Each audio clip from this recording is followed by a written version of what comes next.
So we'll go back 100 years. I'll give you every year since then and what's happened. But no, actually, so hazelnuts have been in BC. I mean, we have native varieties. So Corylus carnata is probably the ones, if you see them around your properties, you see them in the woods, that is just our native hazelnuts. They're a native species to BC. The commercial ones we grow though are Corylus avellana. They're the European hazelnut. So that's kind of traditionally what an orchard has been made up of. And they were actually brought into BC in the early 20s. With kind of the majority of the commercial operations kind of starting in the 50s and 60s is when like most of the orchards got planted. Probably like 90% of all the orchards historically have been in the Fraser Valley. That's where I'm from. I'm from the Chilliwack region, and I grew up with them being in my backyards because everyone had hazelnuts. And so the industry grew to about 1,000 to 1,200 acres in total. Producing between like 1 million and 1.5 million pounds per year. And it really just kind of stabilized there. So honestly, from the 70s and 80s, nothing changed. The market was stable. The growers, there was no really coming in, going out, no attrition. It just was steady for many, many years until about the year 2000. So during the 80s and 90s, there's a disease called Eastern Filbert blight that came from the East Coast. It's a native, pathogen out on the East Coast. And it's made its way across the US into the Oregon, Washington region, and slowly up into BC. So that came across in the 80s, and it kind of made its way to BC in about the early 2000s. And it's been kind of our key pest for hazelnuts. It is a manageable blight to deal with, but a lot of the old varieties that we'd grown, they're 40, 50 years old, so they're quite an old tree already. And they're highly susceptible to it. So traditionally, all the hazelnuts we had in production were like, whether they're organic certified or not, they were organically grown. With most old mature orchards, they're really shaded in. There wasn't a lot of need for herbicides. At this time, there was no disease pressure, so there was no fungicide programs being put in. So really, they were grown really minimally, which was kind of an awesome component about that industry. So what we kind of noticed is when we had a blight come in, all of a sudden we had this major change where, okay, now we have some kind of pressure that we've never had to deal with before. And so what we saw with the industry is kind of we were significantly affected because no one was prepared or at the time even willing to manage it. If you've been growing hazelnuts for 30, 40 years without the need for fungicides and someone tells you, oh, you have to go buy a sprayer and start spraying on a regular basis, yeah, that doesn't sound like the best idea. And even then, so a lot of these producers, they had planted in the 70s and 80s. They're now in their 70s and 80s. So what we actually saw was this natural transition of both a generational shift as well as varietal shift. So during this whole time, Oregon, they're the #1 producers of hazelnuts in North America. Last time I checked, there are over 100,000 acres in Oregon of hazelnuts, so quite significant. That was 100 times larger than our industry was. They had started a breeding program. They had been really active on making sure that hazelnuts can continue as a vital industry to Oregon. And so they, over the time, released some blight-resistant varieties. So they released varieties, Yamhill is the main one, Jefferson's another, Doris was another one, and they've released more since. And that was kind of the big change. Okay, we had this blight. It was manageable in the old varieties with significant management, whether pruning and fungicides. But hey, now we have a new tool. We have disease resistance in cultivars. Fantastic. And so what we slowly saw is Oregon started replanting their orchards with these new varieties.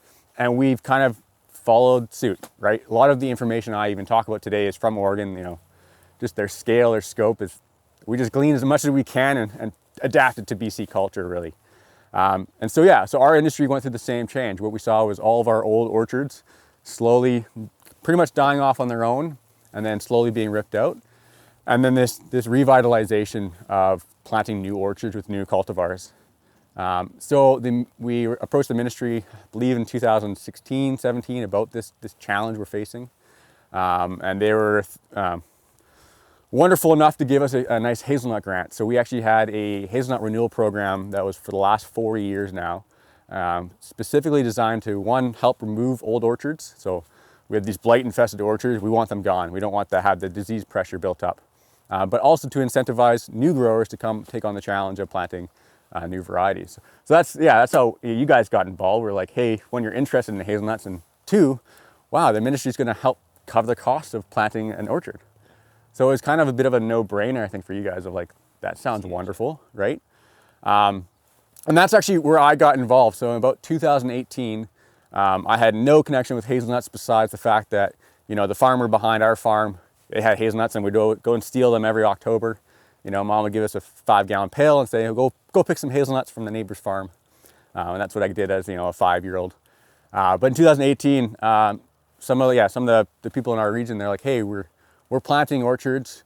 We don't know what we're doing. There's a lot of kind of technical details about varieties, planting, pollination, even in terms of fertility. There was no information, and really there still is a giant lack of information on production of hazelnuts. And so I kind of got roped in.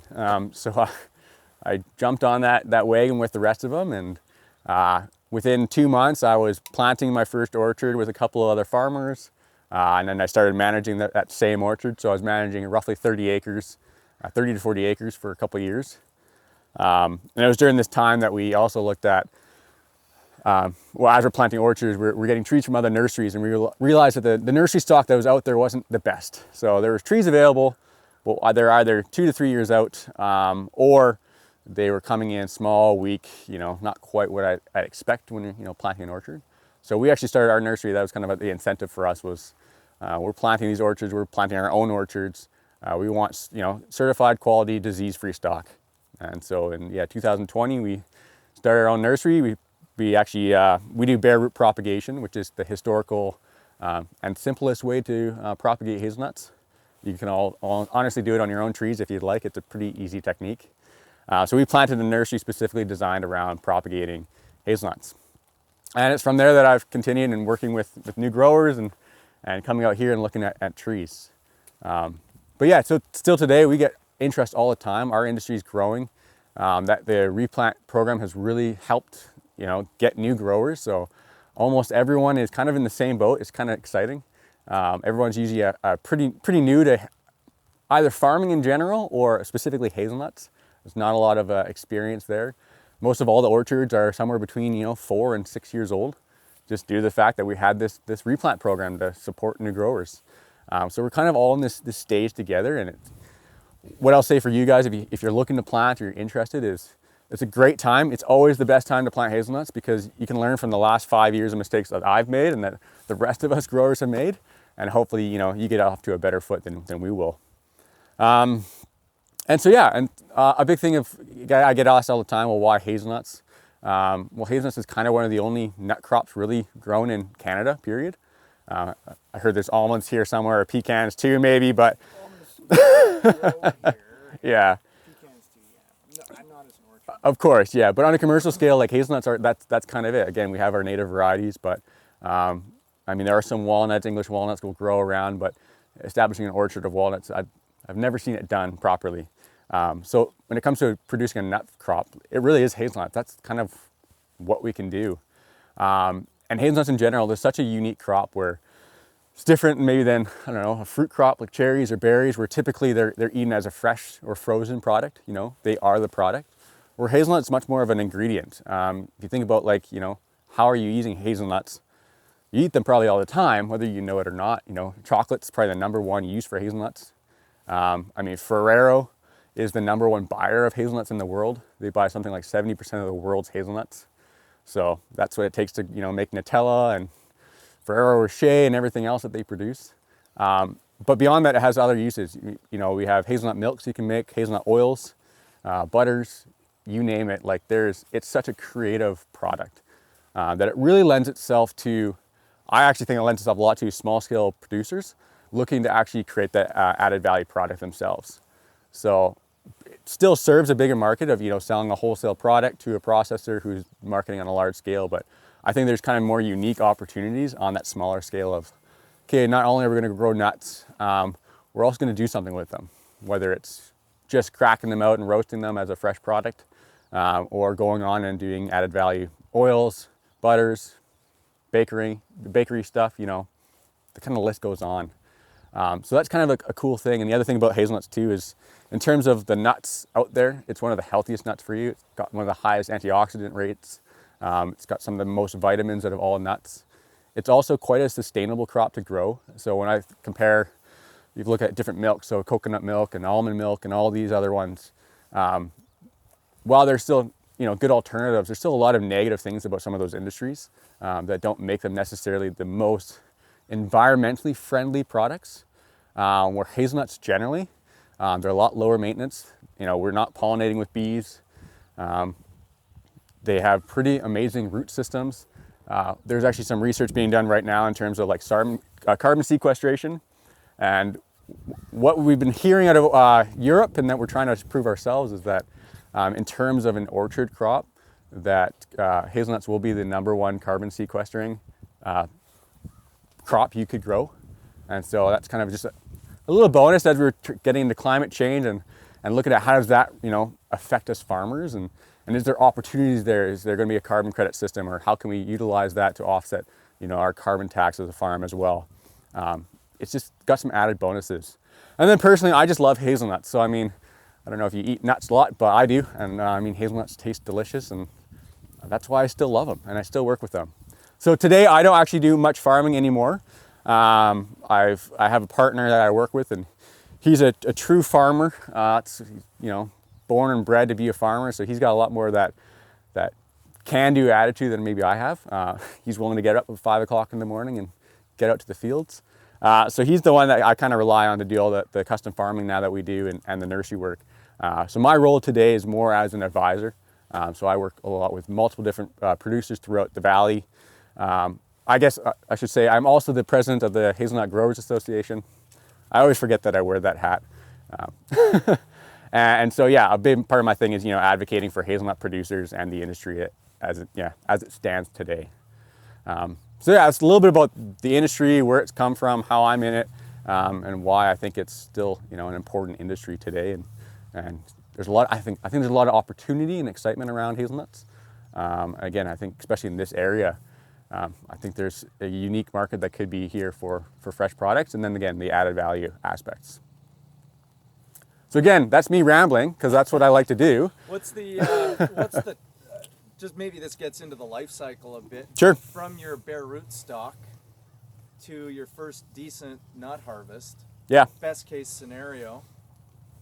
What's that look like? Yeah, so best case scenario, so when you buy hazelnut trees, typically you'll either get them bare root, which is kind of the standard propagation method, or you'll get them in a 1 gallon pot, or from a nursery in a larger size. So typically, honestly, it's the same between bare root and 1 gallon we find in terms of growth. So you plant your new tree. So you typically will plant in fall, we'll wait till dormancy, so another month or so, and then we'll typically plant. So November for us, at least in the valley, that's kind of our planting time. That will be kind of our planting. So we'll have year 1 coming up.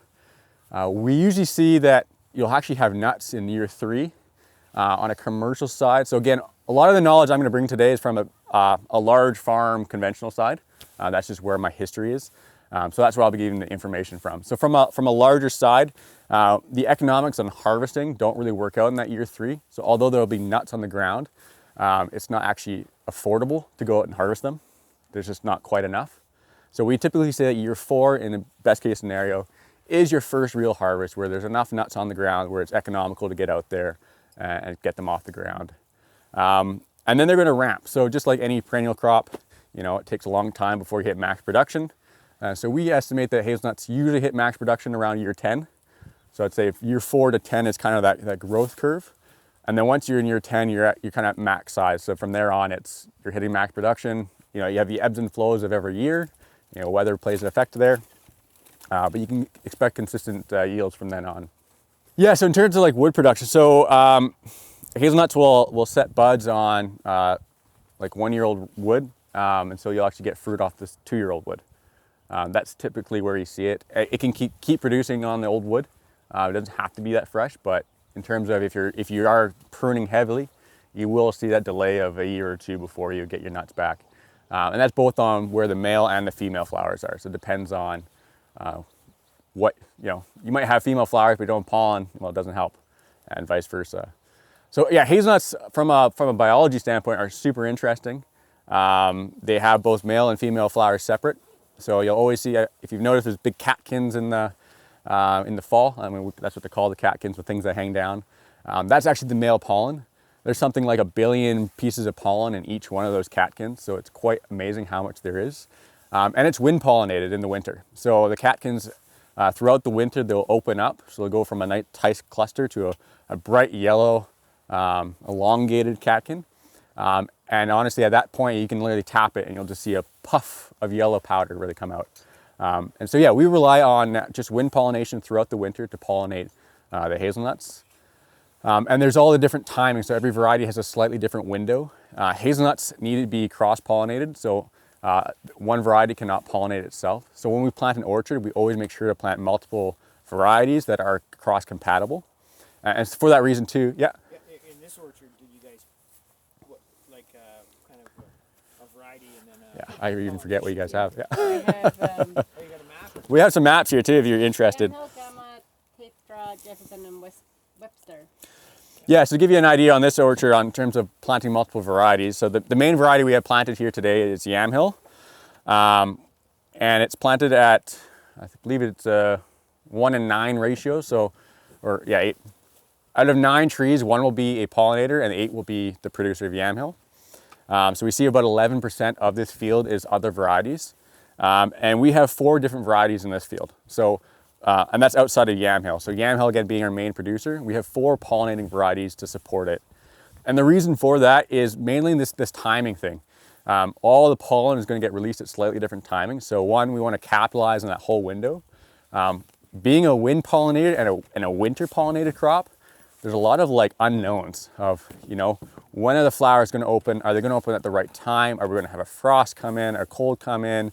What's going to be available? So the idea is we always want to find varieties that really complement the main crop we're growing, in this case, Yamhill. So Yamhill is a very early pollinator, so all the varieties we put in here are also early pollinators as well, to hopefully capitalize on the same window that Yamhill is pollinating at. In some cases, the varieties are just what we call pollinator varieties. They don't make a lot of nuts themselves. They're not the most aggressive producers. We're really using them for pollen offset for Yamhill. In some cases, there are actually commercial varieties that can cross-pollinate each other.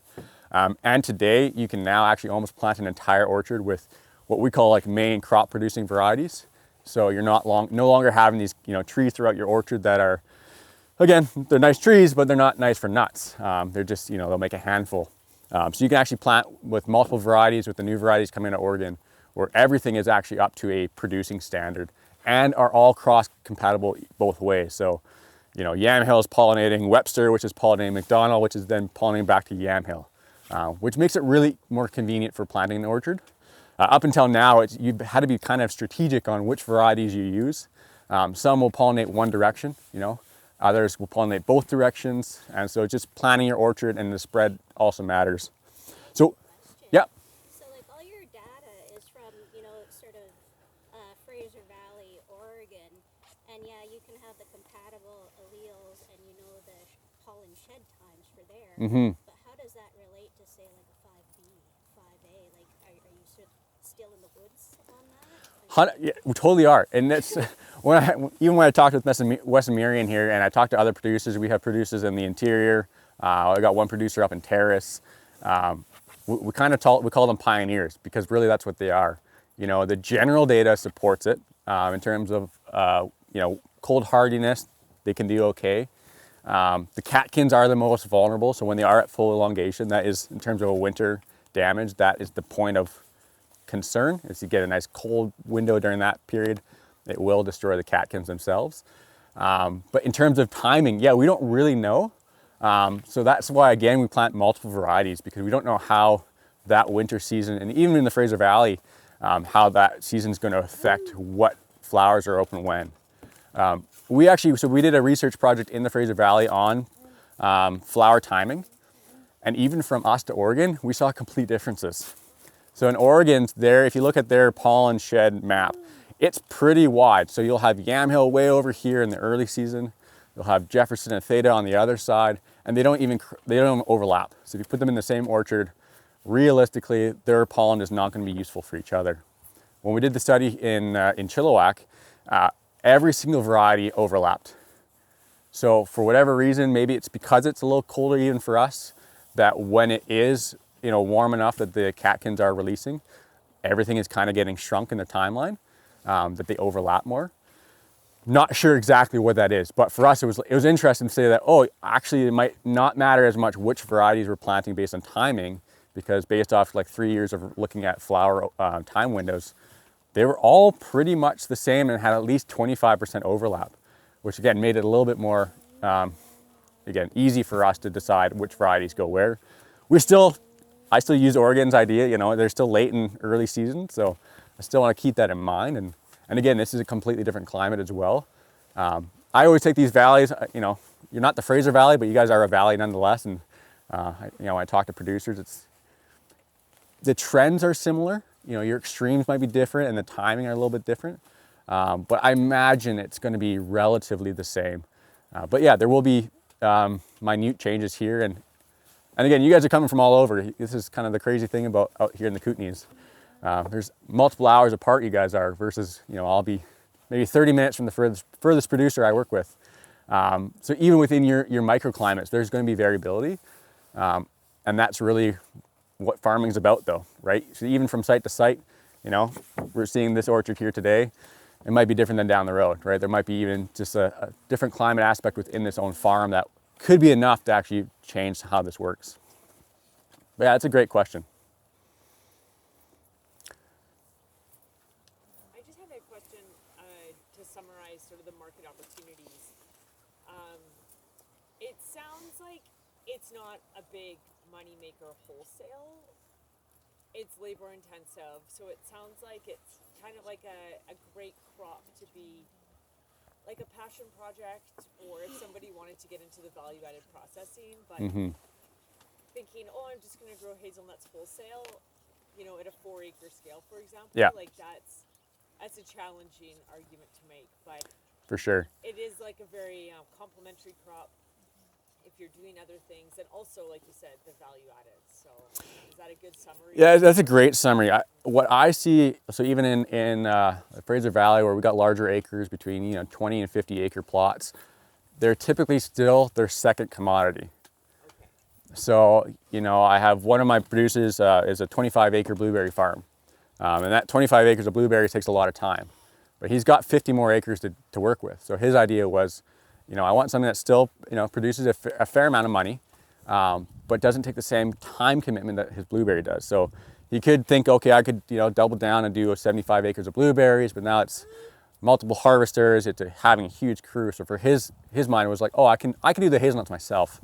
50 acres with one guy with the right equipment, that's doable. So he can still focus on his main crop and have still, again, a decent business with the hazelnuts, but it's not something that is, he's spending every waking minute on to get that dollar out. In that case, no, there are better crops probably to go maximize your dollars on. So it's kind of seen as a secondary product on the wholesale side. So yeah, wholesale pricing, like most crops, it's not amazing. You're not getting the best dollar ever. So it's less enticing when you're looking at a wholesale scale. So to give you guys even some pricing ideas, so wholesale pricing for a shell in nut, that's usually how we sell it to the processors, usually goes between $1 and $1.50 right now per pound. On a world scale, we're unfortunately still influenced by the world market, which is pretty much driven by Turkey, because Turkey makes 70% of the world's hazelnuts. And if you follow, world economics and inflation, Turkey's had some of probably the highest inflation around the world over the last year and a half, which means it's really, really cheap to buy from Turkey, which means it's now, even harder to get a better price here in Canada. Historically, our industry, we always worked with Oregon. So we were actually considered just a receiving station for Oregon. All the nuts that were grown in BC would just get collected, washed and dried here, and then shipped down and sold through their chains. Their supply chains. For us though, in this new revitalization project, we're trying to do the opposite. BC imports something like 6 million kilograms of hazelnuts per year. And again, at the height of our industry pre-Blight was about 1.5 million pounds. And so just in terms of domestic usage, we're like, why the heck are we not trying to sell BC hazelnuts to BC alone? And I mean, maybe expand that to Canada. But so we're actively trying to stay away from that world price. Try to create a BC product, sell locally through, our own supply chains, whether it's going wholesale to grocery stores, but working with confectionaries locally as well, working with, we're going all over, ice cream shops, breweries, you name it, right? Like, again, hazelnut is such a versatile crop, and it's used in so many different avenues. So really trying to build that brand locally. So that's on the wholesale side. We're talking about $1.50 per pound. On the retail side, so again, if you're just harvesting your own nuts, washing and drying them yourself, so selling them in shell, typically goes for between $7.50 to $10 per pound. So that's quite a jump just between dropping them off at a processor and doing a little bit of very easy washing and drying, which is kind of the bare minimum for an added value product. So that's where, again, on a local scale, I think there's a lot more incentive to have a couple acres. I think it makes sense. And then beyond there's cracking them out, again, doing all the added value stuff beyond that. And really it just kind of keeps snowballing the further you process them. I should mention, actually, there's some folks in Grand Forks who really love tinkering in their shop on all kinds of seed processing equipment that's sort of local scale. And we have really good information and connection to them. As if anybody's interested, they had a pile of hazelnuts that they brought into a workshop last year, and threw these hazelnuts through a simple drill press with some chain on the end. Yep. And did a fantastic job. So if you were doing small scale hazelnuts, it would certainly, I think, be economic to get that value add out of it. Yeah, for sure. Retro engineer stuff, like they do have smaller like processing equipment, but it's tough to get it here. So if These guys are like the masters of retro engineering. It's like their middle name. I mean, and they did all kinds of stuff, like old dryers and washing machines, and just taking stuff and making it work. But anyway. Yeah, and what I've seen is, like, on the washing side, really, like, washing just comes down to, it's more on the larger side of actually removing sticks, removing husks, removing dirt, like, but on a small scale, when you're picking yourself, you're gonna have a lot less debris that's coming with it. So really it is just doing a quick rinse, getting the mud, dirt off it. That's really what you're doing. So honestly, a simple hand wash system, I don't know how effective that would be, but it doesn't take much to do the washing. And even on the drying side, I've seen some people actually be able to sun dry their hazelnuts pretty effectively. That was last year though, when we had, that nice heat all the way till October. So it actually worked out, right? But even then, just using simple screens and a little air dryer, it doesn't take much to dry down hazelnuts. It takes a little longer when you're doing it on that scale versus having a big dryer system. Instead of drying in 24 hours, it might take you 3 to 7 days. But again, there's not a huge drying component either to really get those the moisture out of the nuts. And the cool thing too about hazelnuts is they have an amazing shelf life. So once they've been dried, as long as they're stored cool, their shelf life is over a year. So in terms of even moving them as a product, like, you're not in a rush to, okay, we got these dried nuts, we got a couple months to move them. That's not the case. Really, you have an entire year cycle to move your product. Which is way better than cherries, right? Just a little bit, yeah. And again, that's what kind of makes a nut product nicer versus a fresh, flesh fruit product, where it's, to get that fresh price, you only have a couple week window. You can go the freezing route and the added value, but even then it's a tight window to get your quality product processed to a point where you can save it. Where the nuts, again, it's a little more forgiving. And it lends itself to I don't know, an easier market, in my opinion. Well, that sounds amazing. To kick us off, sorry, Wayne, were you going to ask a question? I was going to ask about over-row harvesting. Like, I've read a little bit about them modifying blueberry pickers in Oregon. What do you know? And obviously you'd have to maintain a hedgerow type system versus... Yeah, there's more coming out about that. A couple guys have tried the hedgerow system in Oregon. For them, it's just not, like, it actually doesn't make sense. I mean, their land is so fertile and pretty cheap. And there's such a big industry that even on harvesting, there's custom guys left, right, and center. But a lot of the emerging markets are interested in this over the row harvesting. Specifically, like, Minnesota is getting into hazelnuts, weirdly. They have a lot of pretty marginal land, really hilly landscape that isn't used for much besides just kind of forage land. And so one of their ideas is to plant some hazelnuts. Now they have different varieties out there because they're more on the East Coast. They're using more resilient varieties than we have here. And I think they're not even the European, they're some kind of hybrid American European varieties. But yeah, they're somewhat successfully doing it. What I'll say about it is I have seen their harvest returns. And I know they're about 50% of what we do from a floor-based harvesting style. So there's probably some losses that they have, but it's being done. We're actually probably gonna try it next week. We have one orchard. So all the varieties are a little bit different. Yamhill's nice. The reason I love Yamhill the most is it's one of the earliest dropping varieties. And for us, the sooner we get a crop off, the better always, especially being a fall harvesting crop. We got the rain now, and some years the rain doesn't stop, so it makes harvesting really annoying. So the sooner they can drop, the better. But we have one variety called Jefferson. Jefferson's a really nice looking nut. It's got a really, the shell itself is large, the nut inside is very nice. Problem with Jefferson, it's one of the latest varieties we have. And the real issue with it is, it's not that the nut development is behind, it's that the husks that hold the nuts, they just don't like to drop. And so while the nut itself is ready to be harvested weeks earlier, it's really not until the husk either releases them or the husk itself falls off the tree that we can go pick them up. And so for that reason, we have some Jeffersons that look really nice right now and they're not dropping. So we thought, oh, let's take our blueberry machine, because I got that one fun blueberry farmer I work with. And we're probably gonna try that next week. We don't expect it to be for us, a really viable option, especially just because on a blueberry machine, those harvesters are probably more expensive than our hazelnut harvesters are. So it'd take quite a lot of, cost to make that work. But yeah, it's being done. And I don't see why it couldn't be done. So yeah, I think on the harvesting side, that is probably one of the most challenging things, especially on kind of emerging markets, different areas. Harvesting is kind of the most complex one because hazelnuts are unlike any other kind of crop to grow and harvest. So what about those, for smaller acreages, they talk about the Savage harvester, or there are new ones where it's electric, I think it's called Silver Fox or something, comes out of maybe Austria, and I think you can get them in Canada now, but is anybody using those? Are they effective?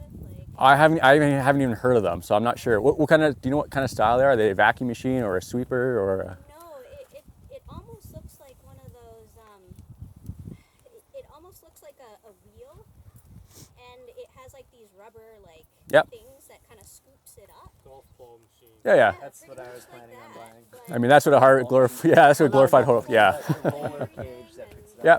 Yeah, I don't know. Yeah, it's the small scale stuff. It's the thing I've been, so it's kind of funny with hazelnuts, because there's such a lag, right? You plant today, you might not get harvest for 4 years, maybe 5 years for you guys, especially when it's even talking with Wes and Marion, what are you gonna do when you get harvest? I don't know, that's 4 to 5 years away.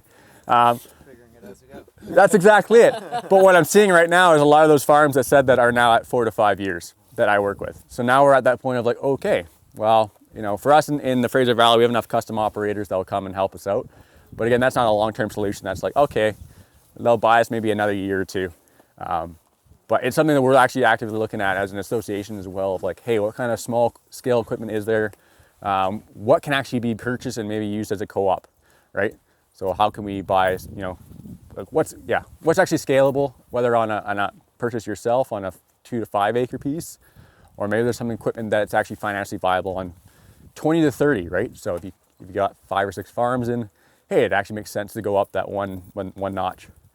On the large scale, to buy the nice fancy machines, like any fancy machine, I think they're today now $350,000 for a full size harvester, and we've priced it out. You need about 150 acres to justify that, so it takes quite a lot of acreage. So is it not viable to catch with netting and collect that way? I don't think so. I mean, I don't know what the infrastructure cost would do to netting. I've thought about that too, but I just can imagine by the time you get nets and tarps and rigs to have it all set up, you might just be just as far out, on terms of cash than you would another method.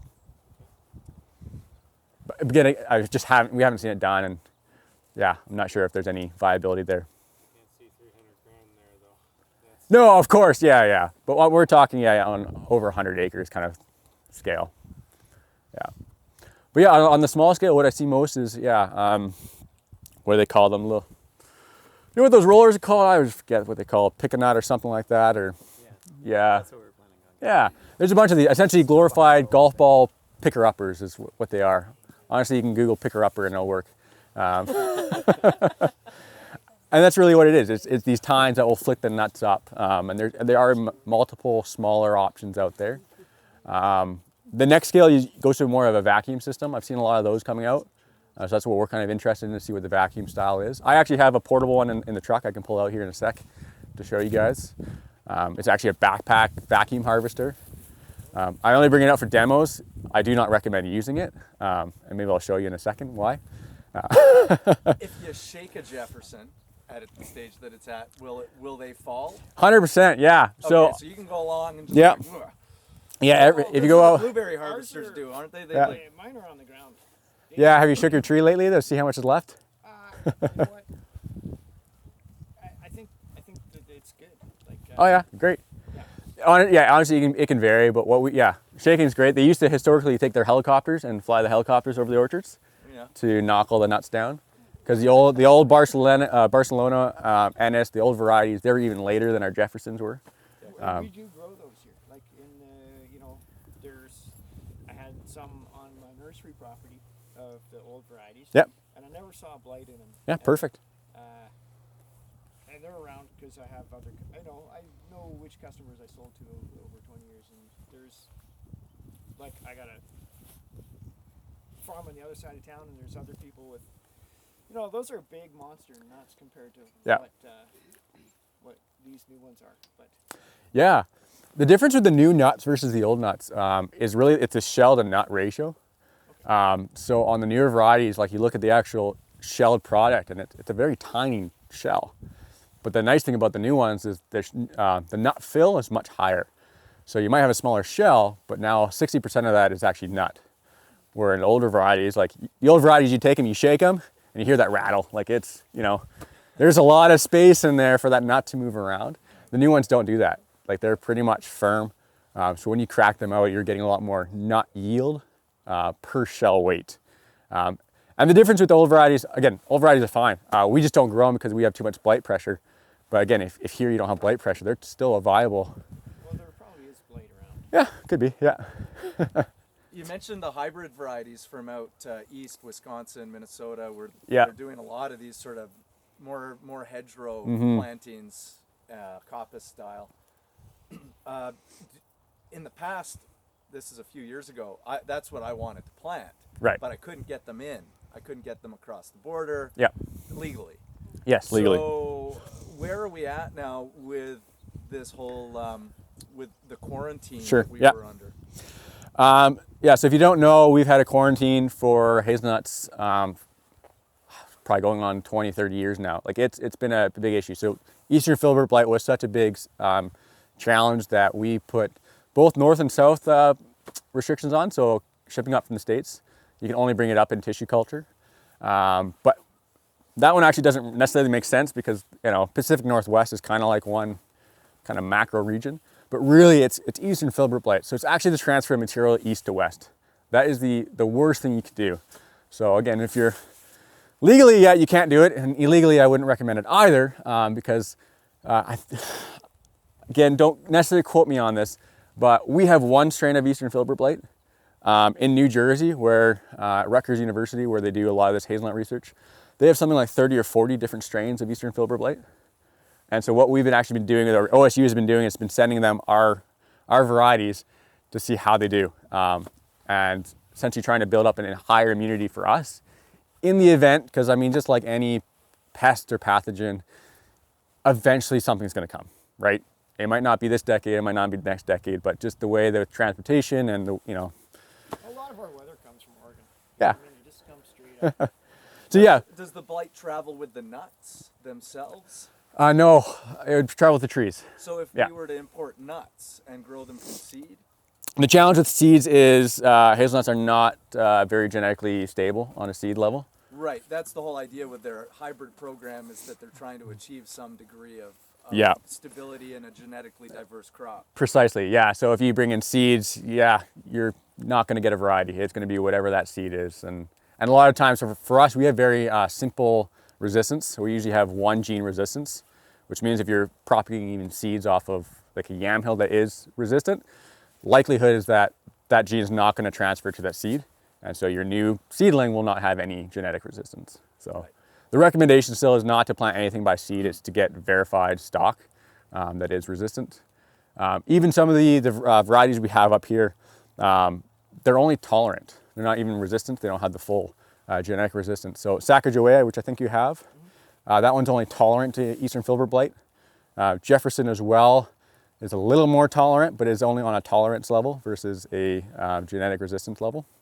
And so it's something to be aware of. So even for us, we have a lot of pressure. We still have orchards that have been left there. They're just blight farms, really, is what they are.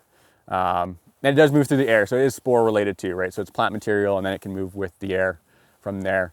And yeah, so we've seen pressure in these tolerant varieties. We still will get Eastern Filbert blight in them. So we have to be on those tolerant varieties, specifically spraying fungicides as a preventative measure.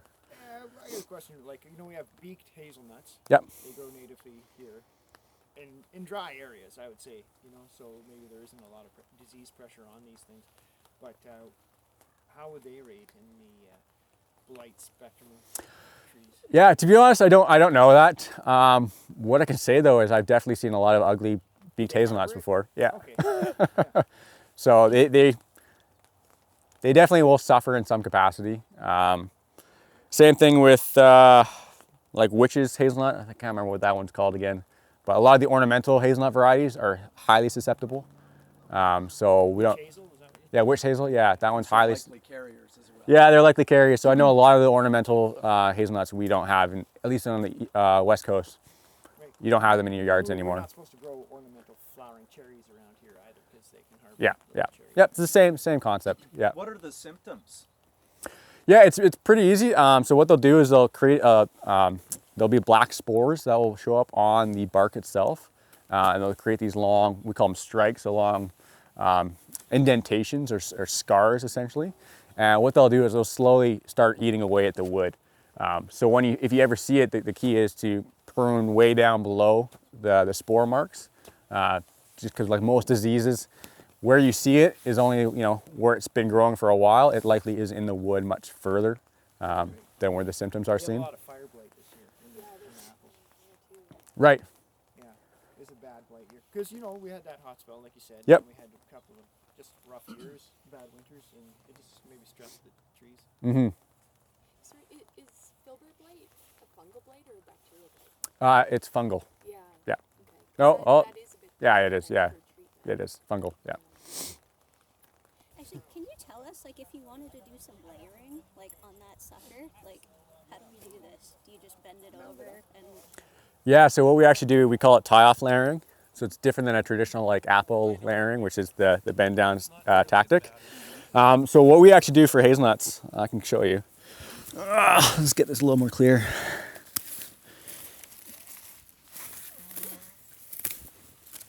Yeah, so when we actually propagate, so that was the question that was being asked, is how do you propagate using a layering technique?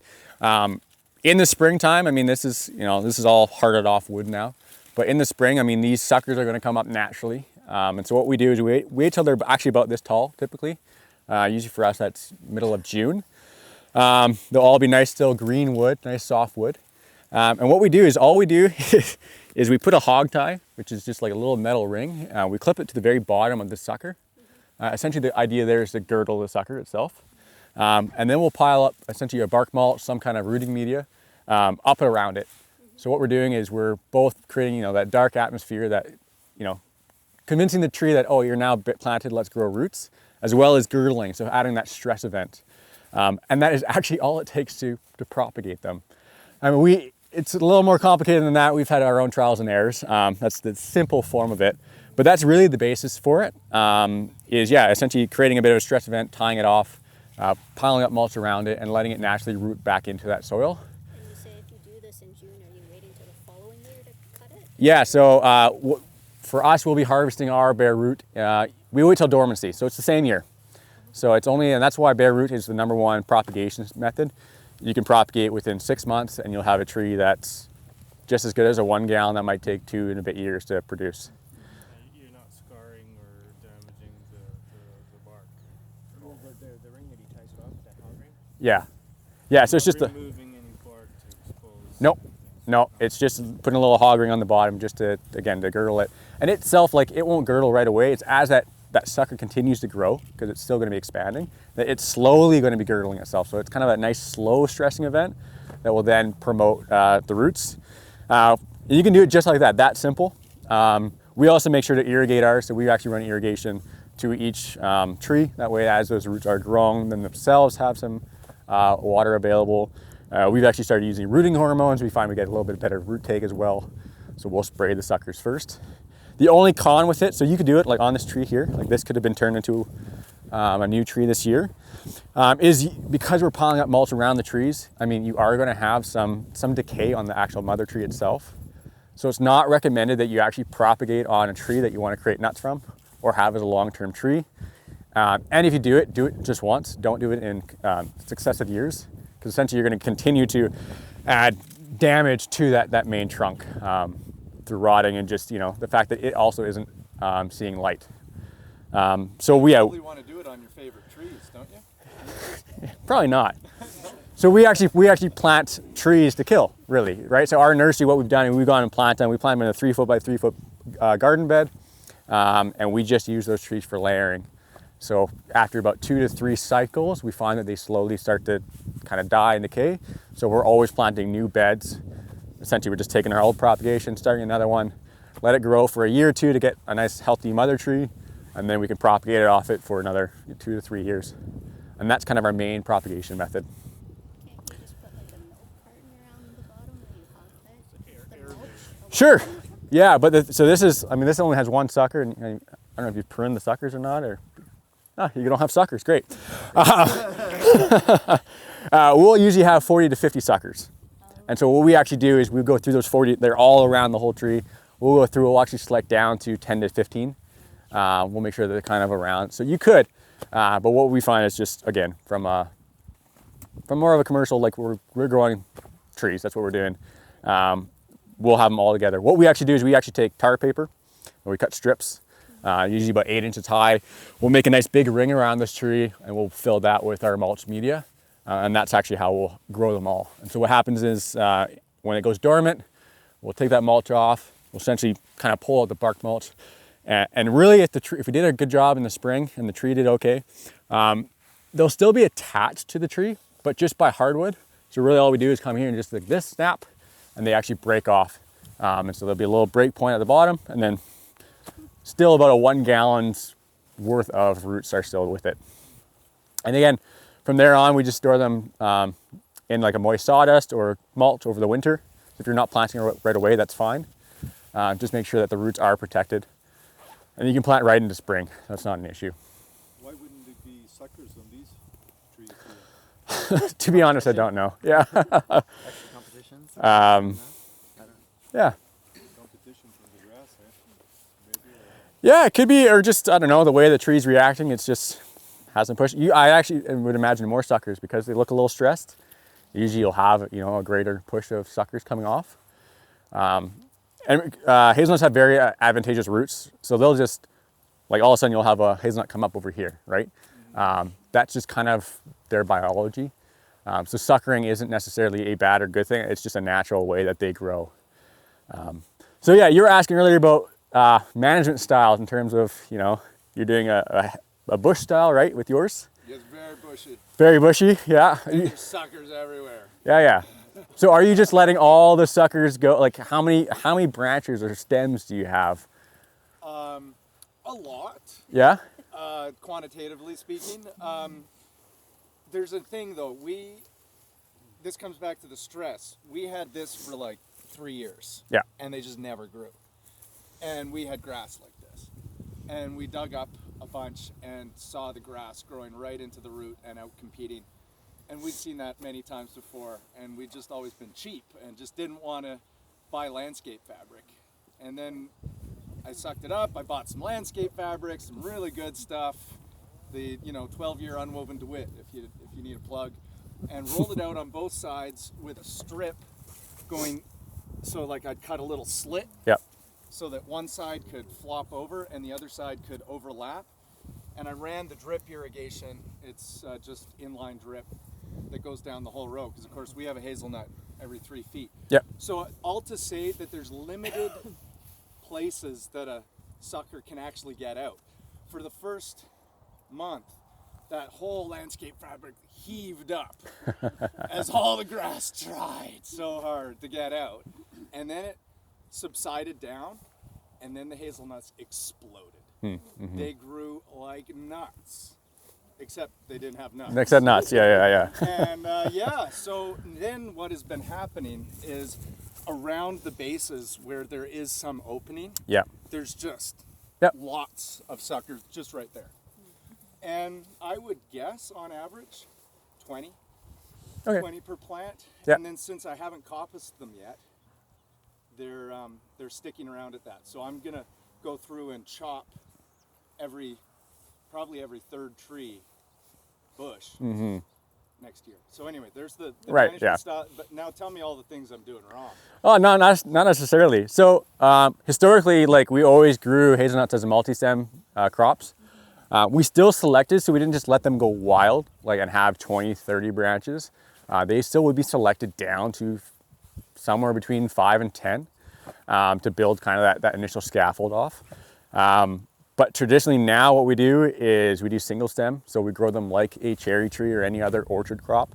And that comes from simplicity of equipment use, right? We can actually get nice and close to the tree. It's just much more easier to manage on a mowing, on a spraying, on a harvesting level than having this essentially wide base plant to start with. But to say you can't do a multi-stem is still a viable option, especially if you aren't planning to use a lot of machinery on a smaller scale. I think it's completely viable. Again, on the commercial side, we only do single stem. I haven't actually seen an effective, I have seen one on the island, multi-stem system. The only con I see with it besides the machinery is just possibly the pruning management's a little different. So making sure that you're actually having enough light getting into that canopy, right? When you're growing a traditional cherry tree, pruning is really the same as like an apple or old apples, sorry, not your orchard apples now, or cherry tree. The fact we're growing a bit of a cone, we're letting light penetrate that whole canopy. It's pretty consistent. When you have multi-stem, you actually just have a lot more vigor. You have a lot more plant to deal with. So making sure that you're actually thinning, making sure that there's enough light coming into that canopy would be the most important thing. The other challenge we find is so as long as you're hand harvesting or you're doing it pretty labor intensive, the nuts will get stuck in the tree itself, right? So a single stem, the nuts will fall to the ground, great. Multi-stem, you have this nice crown that also has a ton of nuts in it. So it's a tiny thing. But yeah, mainly the reason we grow single stem is just for the convenience of orchard management. And the biggest thing for us is harvesting. So our sweepers, essentially they're, on a commercial scale, they're big rubber paddles that will sweep in a circle, and we can actually come right up to the tree, hit the tree, and keep going. So we're literally, getting every inch around that tree is getting hit with some kind of sweeper to pull the nuts in. Where if you had a big crown, again, you can only get in so close. So I've been with my multi-stems, which are Yeah. also probably in the number of 20. I prune them like I would my apple trees, but what kind of age of wood should be cut out for renewal? Like, should I be cutting most of the new suckers out as they come up each year? Or, I've been kind of keeping a couple older, productive suckers, but Right. yeah, it can get unruly very quickly. I'm envisioning yours might look like mine. It's but, unruly. Yeah. Yeah, so honestly, on a wood level, like the wood is pretty good. Like you can keep the regeneration wood on the canopy level. You don't have to do it unnecessarily on creating new branches up. So like I know in blueberry production, we're always training new canes, right? So we might have 4 to 5 canes. As they age out, usually 4 to 5 years, we're kind of slowly bringing a new one up, and that's how we manage that. In hazelnuts, we don't find that's necessary. You can manage it on a canopy scale, just like apples or something else. So in terms of new suckers, like my recommendation is once you have a nice multi-stem looking tree, all that new growth is just wasted energy. So that can come out every year. And people manage them differently. Like hand pruning is, that's labor intensive, but it's effective. On a conventional scale, you can use herbicides. So you can use a burn down herbicide, to a desiccant just to burn the leaves off, and that does a really easy job. Suckers. Yeah, for the suckers. Yeah, you just burn the bottom 2 feet off. Great. They stop growing. But eventually you renew the older main stem, or No, you don't have to. So again, in single stem, we don't do that, right? So in single stem, we're going to grow a trunk up just like a cherry tree. We're going to have 4 to 5 scaffold branches come up, and we're only going to be regenerating within the wood after that. So, the upper canopy. You were talking about when you were a kid and hazelnut trees around there, and we had one by our house. It was right next to the house. It was fully, it was a 50-year-old tree, and all these little branches on it. They're probably 6. We used to climb up to the 2nd story of the house on it, and it produced pretty well every year. So nowadays the tactic is just doing very generic regenerative pruning. So what most orchards will do is they'll just come and prune 25% of the tree off every year. And what they actually do on an orchard level is they got these wheels of death, I call them. They're giant spinning like discs on a giant wheel that's 40 feet tall, and they'll go through and they'll just pick a different direction every year on their orchard. So they just go literally cut 25%. They'll go south this year, they'll go west next year, north the next year, east the next year, and they'll just hack them off. And really just to create a new flush of vigor, and that's really it. And they're seeing that's actually a pretty effective method long term. Again, that's mostly on the older varieties too, like the big Barcelonas are huge, huge trees. You can be a little more selective on the younger trees, but again, it's just more of a proactive, just making sure that the plant is still pushing new wood. That's it. Very cost effective. Yeah, on the cost effective, it's fantastic. Yeah. Again, when you're doing it by hand, it's not necessarily the best thing, but the time it goes into a lot of the orchards around here. Yeah, it's more of a hack and slash and move on, and create a lot of wood. So with this situation, you're not particularly happy with the growth of the couple-year-old tree, and it's maybe the color doesn't look quite right. So you might select this sucker as your new Well, option. and that was the reason to leave them. Yeah. So it was so much of a struggle last year, and I have lost some that any of the new suckers, and they look so healthy. Yeah. I didn't want to take them away yet. For sure. And I was going to make the decision a little bit later. Yeah. No, and I think I'm wondering, say this was our tree, the tall one. How high up do you want to start the scaffold branches for that? Yeah, it's a great question. Even to back up a sec about the other sucker as well. Like by any means, you can always train another sucker up, right? That sucker is just as true to the variety as the tree is. There's no concern about having the original tree stock be it. Originally, Oregon State, they were tissue culturing theirs to bulk up their plants. Yep, that's exactly it. But yeah, so what I recommend to producers is prune hard. Go on the mistakes on the hard end, because they're pretty forgiving in the sense of oh, you screwed up really bad. Well, fantastic, you got a new sucker. That you lost a couple years of production, but it's going to come back no problem. So we actually had a big ice storm 2 winters ago now, and on our most aggressive grower, he had huge growth that year, so pretty soft tree, let's put it that way. And we ended up noticing that he had a lot of trees break in the ice. But we also had something like over 1 centimeter of ice in some of our trees. It was quite remarkable how much ice we had. And he actually had trees that split right down the middle. They just folded in half completely. A little bit was due to he had extra vigorous growth, so again, softer wood. It was his oldest orchard. It was about 5 years old, 6 years old.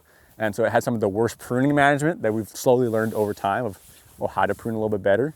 One of the issues that caused that ice damage was the scaffold branches were all too close together.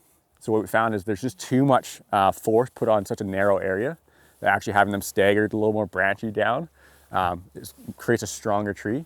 But nonetheless, so at first we're in the winter, we're looking through his orchard and we're devastated. We're like, oh my goodness, 5 years of work kind of gone down the tube, shucks. And what we came in with the chainsaw. We cut them down to the ground. Waited till spring to come along. Suckers came up. We let them grow for a bit, figured out which one was the straightest, the nicest looking.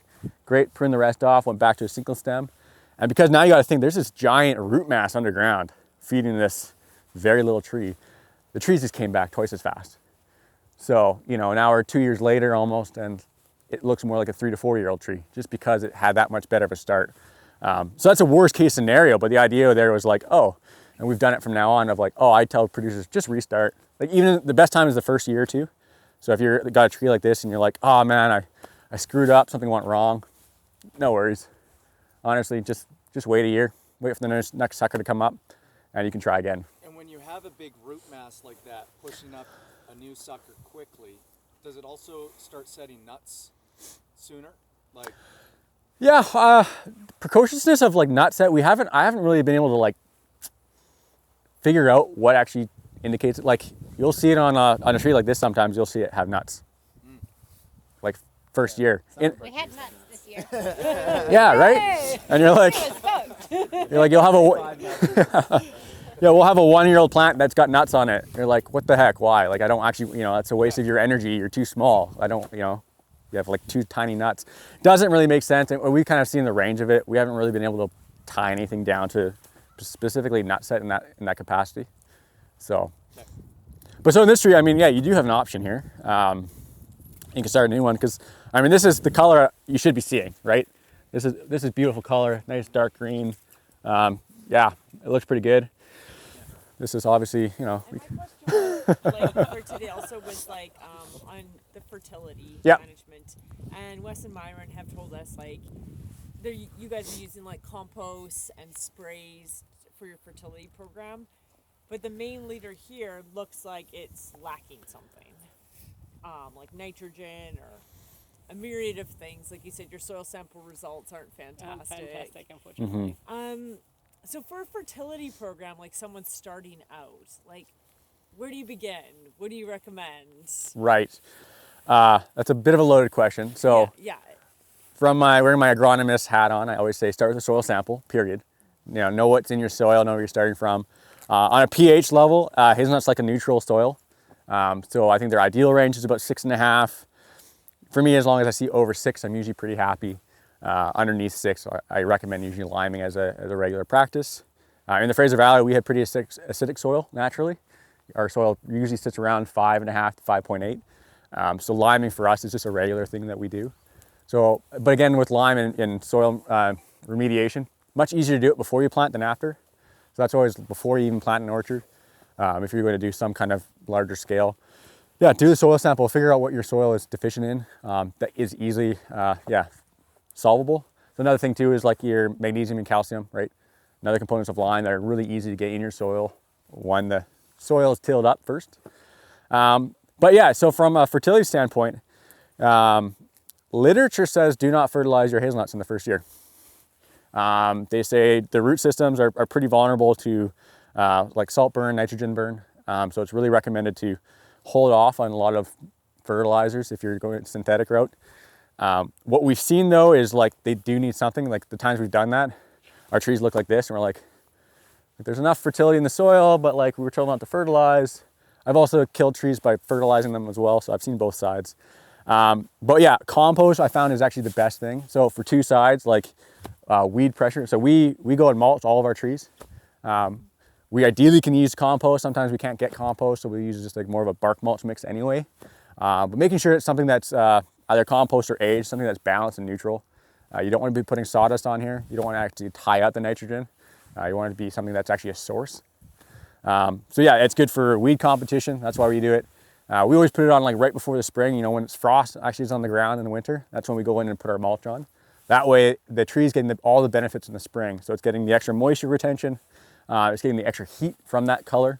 It's getting the weed prevention right away. And then it's getting some nutrients. So mulching is a bit of a job. It's always a big ask. I'm like, guys are like, should I really mulch? I'm like, yeah, it's a big job, but I always think it's worth it, specifically on getting a new tree started. You'll make all the difference.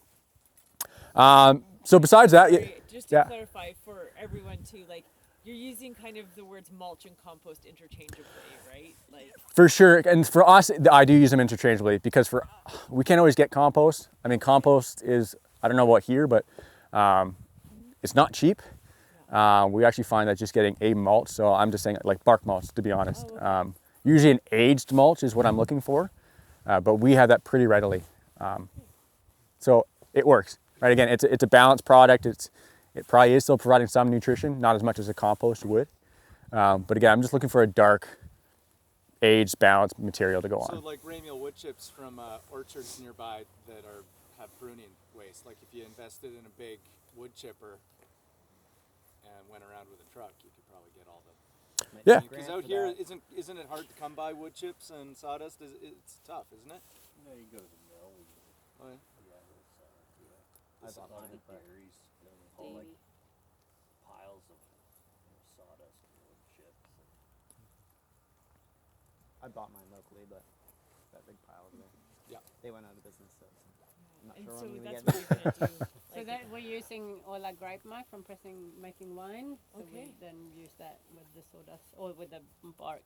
And Oh, great. So you're going to use that to mulch around Yeah. your trees. so that's what we've done with the mulch that's on here. That was from last year. Okay. And then now we're making more. But do you think there's too much competition from all the grass? Like you're saying, they improved a lot when you actually removed or covered it. Yeah, and so I mean, I think that is the number one issue I see with a new orchard is competition in the first year, specifically grass. And I mean, grass is hard to get rid of once it's there too, right? Even the mulch, I mean, it's going to start pushing through really quick. It's if you let it get to seed again, it's just multiplying. We mulched like 8 inches deep of heavy wood chip, goat shit mulch. Good stuff. The grass loved it. Yeah. And it's like, yeah, thanks for feeding us. Precisely, yeah, it's a bit of a challenge, and that's where the water too. Like when you went with micro sprinklers, Yeah, it was my recommendation is always to stay away because, like, again, it's different climates, but for us, getting grass established is pretty easy. So the last thing I actually want to do is water my grass because I actually don't want to mow it, and I don't want it to grow more than it's already going to go. So that's why for us, drip makes the most sense. And even then, what we'll notice, because we'll put our drip on one side just like you have it here, and we'll notice that the grass on that side of the tree will creep in much faster than the grass on the other side, just due to the availability of water. Even though we bury it down 6-8 inches, we can still see those weeds in the grass itself, being able to use that residual moisture. So number one is weed management. It's really setting that tree up to get established. Once it's established, it's pretty competitive. But again, it's just fighting competition since day one right now, and that's probably why it looks the way it does. So this one you would chop the main trunk off and leave the new one. I'm a bit of an optimist personally. I think it's got potential. But if it had some of them, the leaves are sort of desiccating already and going quite yellow. This one actually looks pretty good compared to some of them. Right. So this is what I would do, and I'm just gonna do it. Dope. Go for it. Go for it. So when I was talking about like be hard, like this is the key here. Like if you don't like what you see, and so typically when I'm saying I don't like what I see, like we have this short wood, like this is not actually like lush green, right? You can see the expansion, you can see how soft this wood is. This is still it's actually hard. Like there's been no new growth here.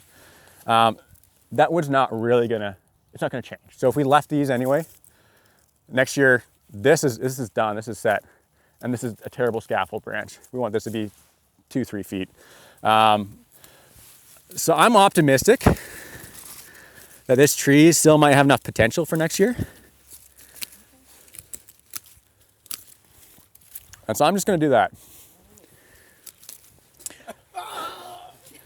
So again, hazelnuts are very advantageous. Like the fact I just took off all the plants, I mean, this is a good time to do it. It's already going into dormancy. It might not like it in the middle of the summer as much.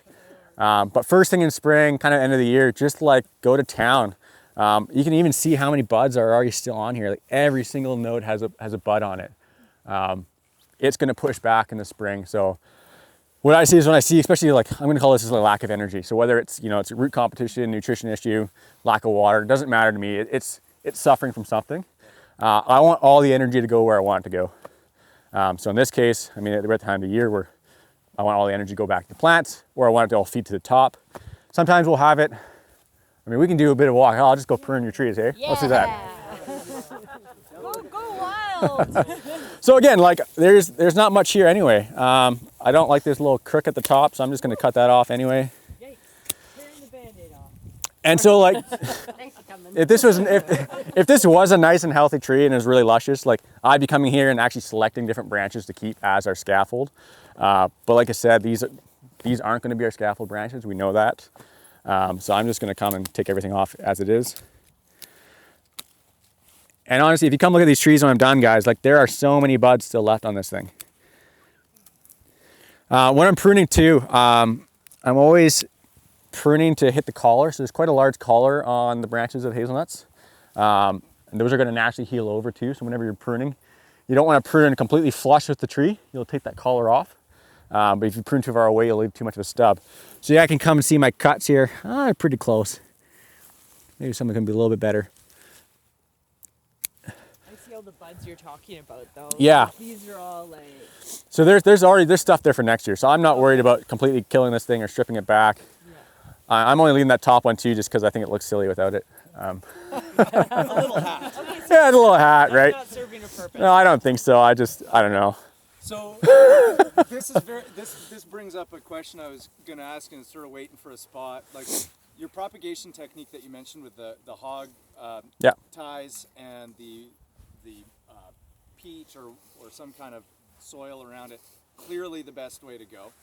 Takes a bit of planning. If you were in the winter, the leaves are off. A standard live stake method, as we know with like willows or cottonwood or dogwood and many other deciduous, is to cut stems that are about, this Yep. big or up to this around, and chop off all of the side branches to leave just the buds on a stick, and stick that into moist soil as deep as you can. And often the buds will convert to roots and grow out roots, and it will establish. I'm wondering if a live stake method like that's been used. I've never seen it used, and I don't think it's going to work. Just the way that, like, yeah, the willows and Willow has preformed root initials in the stem. Yes, Yeah. exactly. So willow, poplar, and ribes plant bushes, they all have those. These don't. these don't. Yeah, so like, because even honestly doing the layering technique, it takes a lot of effort to get them to produce roots. So we'll, on a typical tree, we'll do 10 suckers we'll produce. We look for a 70% success rate. So we'll do the same technique on all 10, but only 7 out of the 10 will have roots. And then even then, I probably will only sell 5 out of 10. So 5 will have enough roots that I think it's worth sending to a client. There'll be a couple like, B or C grade trees that they might do fine. They might be okay, but Right. So okay. yeah, Unlike- they actually have really soft, brittle roots. Yeah, they actually are hard to manage in that case. But I'm gonna just keep walking here, so keep asking questions. Pruning is one of my favorite things to demo. One, because it's as much as art as it is a science. And what I'll tell you about this tree, I might completely contradict myself in the next tree. So you just got to keep going and figuring it out. In this case, this tree is both ugly, so I'm just going to do that first to start. It's ugly. I mean, all these branches are there. It's doing nothing. So again, in this case, the best thing to do is just go right to here. And that'll grow back? And that will grow back. That's what I'm planning to do to the whole orchard. Because this already was, this was already dead. And this wasn't doing anything as itself. Is there splitting bark on that? No. No. I have seen some splitting bark. Is that a sign of something bad? Maybe Molly. Just like ginger in orchards, right? The heating and cooling of the trunks here, especially when they heat up in the sun. Right? Yeah, so I will say that. So when we do plant, One, the bark was splitting, but that could be rodent damage, could it? that tree also looks dead. Yeah, with it, that's true. What are the pores called again in the trees? Do we know? The large pores. The white parts. I just forget. My biology is behind my name. Those lenticels? Yeah. They have very big ones in hazelnuts. And so what I find is there's a lot more just bark texture when it comes to hazelnuts. Right, like when you see stuff like this. Yeah, it's kind of like your birch trees do, which usually have a lot more flecking and shape on the outside. But what I'll say about like sunburn is also an issue to be considering. When we plant a new orchard, we usually put sun protection on them. Specifically, they have a really soft green bark. It takes them a long time to actually create that outer layer. So what we do is when we plant all of our trees, we typically put on a white latex paint. So we'll do A 50% water to latex paint ratio, and we'll paint all of our trees. And really what it is, it's for sun protection for that southern side. What about the sleeve, with the plastic? Yeah, that's totally, yeah, we do that too. We found like disease issues from it. It's almost creates a little bit of greenhouse effect sometimes, depending on the sleeve type. They're also, again, if you have them, great, use them. For us, they're too expensive. I figured out paint costs 5 cents a tree. Yeah, rodent damage, that's the thing too. I don't see too much rodent damage in general. They don't seem to go after them. I mean, that could be farm specific too. If you have a rodent issue, I mean, they probably will eat anything you plant. Say again? Apple trees? Oh yeah? Voles would just... Yeah, I mean, voles will do a number on, I think, they probably will do a number on the hazelnuts too. I was going to ask you about the squirrels. Like, we have squirrels at our place that just seem to eat everything. Yeah. And the hazelnuts seem like that would be a delicacy for them. Apparently the blue jays are the worst. Our neighbors have complained about. Yeah, so what I'll say about production is, the cool thing about hazelnuts is we have very little pests in general. We have like one emerging bug, brown marmorated stink bug. It's being a little bit annoying, but it's still not at a threshold that's worth managing with any kind of real active like spraying or anything. In terms of disease, we really just have Eastern Filbert blight, which is kind of a non-issue for most of our varieties. There are some other pathogens out there. They still get root rots, Phytophthora, things like that, but no different than your orchard trees in general. But beyond that, so we have real commercial pests. But the biggest pests are, animals, period. I mean, you guys have deer here. That's why we have deer fencing, right? I'm thankful in the valley we don't have deer. Well, we have deer, but they're not a problem. They just graze. They're just out and about. So deer are number one. I mean, they'll eat your trees dead. Squirrels and jays are number two. Yeah. You ever have bears bother your orchards in Legacy or Chilliwack? Yeah, again, so all of our large animals stay on the fringes of our valley, right? So yeah, if you're in Agassiz against the river or against the forest, you'll definitely have a bear and come in and graze. And they like two things, bears. They actually like the nuts. They're also a nice tasty snack, but they also like a nice back scratch.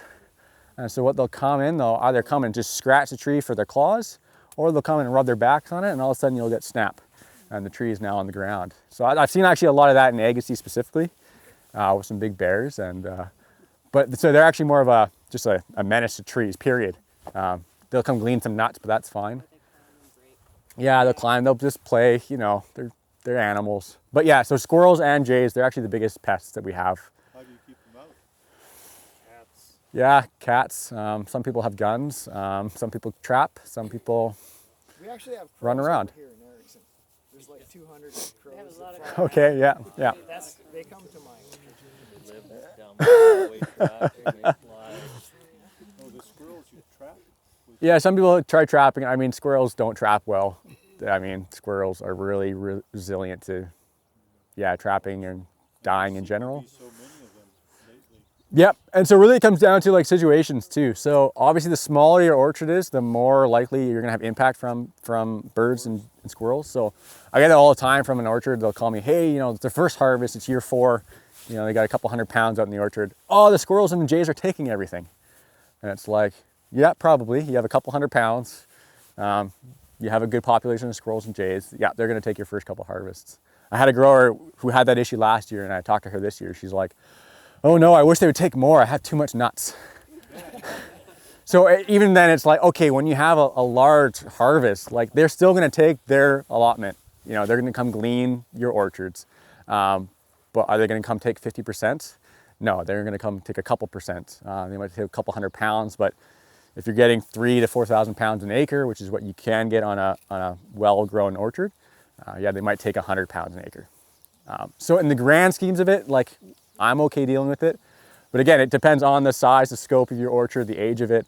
Obviously, if you only have 1 acre and they're right beside a woodlot, I mean, they're gonna do a lot more damage probably than if you have 20 acres and they're only on the edges of your orchard. So it really is dependent. There's really not much you can do except for, I don't know, if you got birds, you can try scaring them and use bird bangers or what have you. Dogs and cats actually do. Dogs and cats are, Our dogs yeah, know the squirrels as well as the voles perfect. and the cats. Yeah. So it helps. No, and that's great. That's what I always tell people. You got issues, cats and dogs, they're on to the best. Yeah. Let's see another pruning. Yeah, I'll just keep going. I mean, your trees all look very similar, so I'm not doing much difference pruning. No, you're doing great. Get to work now. Yeah. It builds our confidence.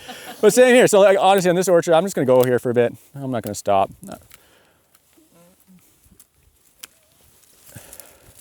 And I'm just gonna take all this off. So again, this growth, like this looks better color. It's still too short and stubby.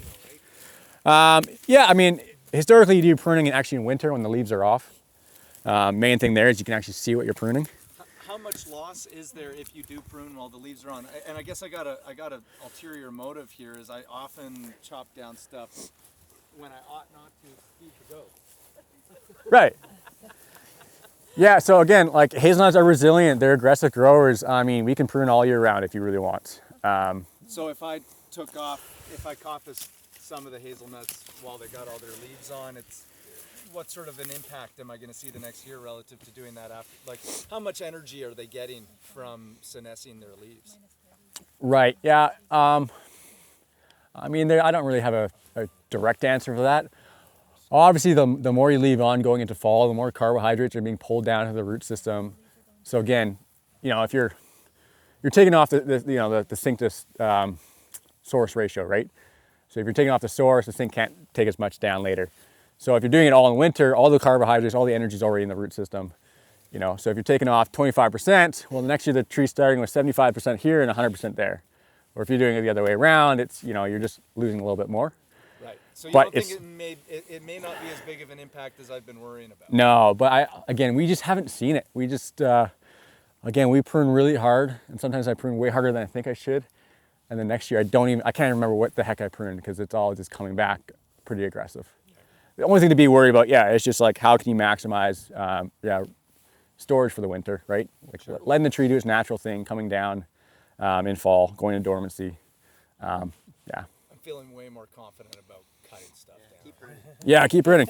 So again, so here's a great, so earlier we actually had a natural sucker over there, that green one. So I did leave it just in case you want to, I mean, I think that's perfect. Like prune it down because maybe this tree will come back stronger on that first one versus that sucker. But if it's not, Then chop it and keep within the first month of that tree growing, cut it out, let that sucker take over.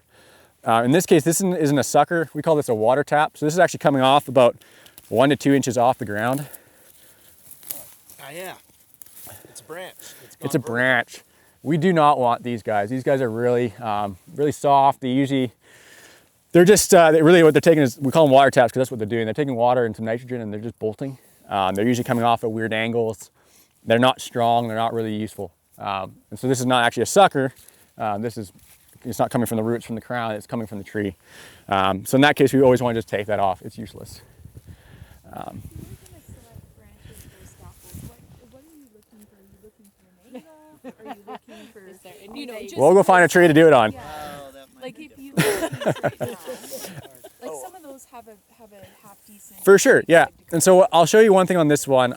I'm going to slightly contradict myself, but sometimes you'll have trees and they just take a while. They're a little slower. Maybe they die back early, like on the first planting. It's a stressful event. They might die back a little bit, and then halfway through the year they start going. And now they're this small, and you're like, oh, but they got some branches. Like, what? That's a great question. What I want to see from when you're picking scaffold is you want the scaffold to be high enough that you can get machinery. So I'm always waiting for machinery. So machinery can come underneath. How high does that have to be for? Yeah, well, I'll look at the next one. So it'll be high enough that you can get machinery underneath for your scaffold, but low enough that you're keeping that weight, the center of balance, nice and low. Because obviously we prune a tree to here and the scaffold's up here. Awesome, I can walk underneath it. But the first time you get a nice heavy load or a nice wind, I mean, there's too much torque on that trunk, right? It's gonna come down. So typically what we do is we usually prune like the head height, so that topping height, between 36 and 42 inches. So 3 to 4 feet, give or take. There's a little bit of varietal difference that we just found through pruning. Some varieties grow more spreading, so they'll grow more perpendicular. Other ones will grow more upright. So upright ones, we can keep them lower just because the branches are gonna come up really quick. The ones like Yamhill is more of a spreading variety, so it'll have a lot more 90-degree angles. So in that case, we usually do that scaffold a little higher because it's gonna take time. It's gonna kind of come out like this and then maybe curl. So now we have, 3 feet to deal with of branch in our way. Where Jefferson is much more of a V shape. It's just going to come off at almost a 45. So you can kind of, it's just geometry in that sense. But yeah, so this is common though. We'll have a tree that's a little small, but the tree it looks okay. There's nothing wrong with it. But what we want to do is we want to make sure this gets back to that same height that we're supposed to start with, that 36 to 42 inches. So it might not be there this year. So when you buy a tree from a nursery, usually they come at 36 to 42 inches. That's what they should be coming at. So you're already topping them when you're planting. But like I said, sometimes you have dieback, sometimes an issue happens. So before we want to select our scaffold, we do want our tree to get back to that same height.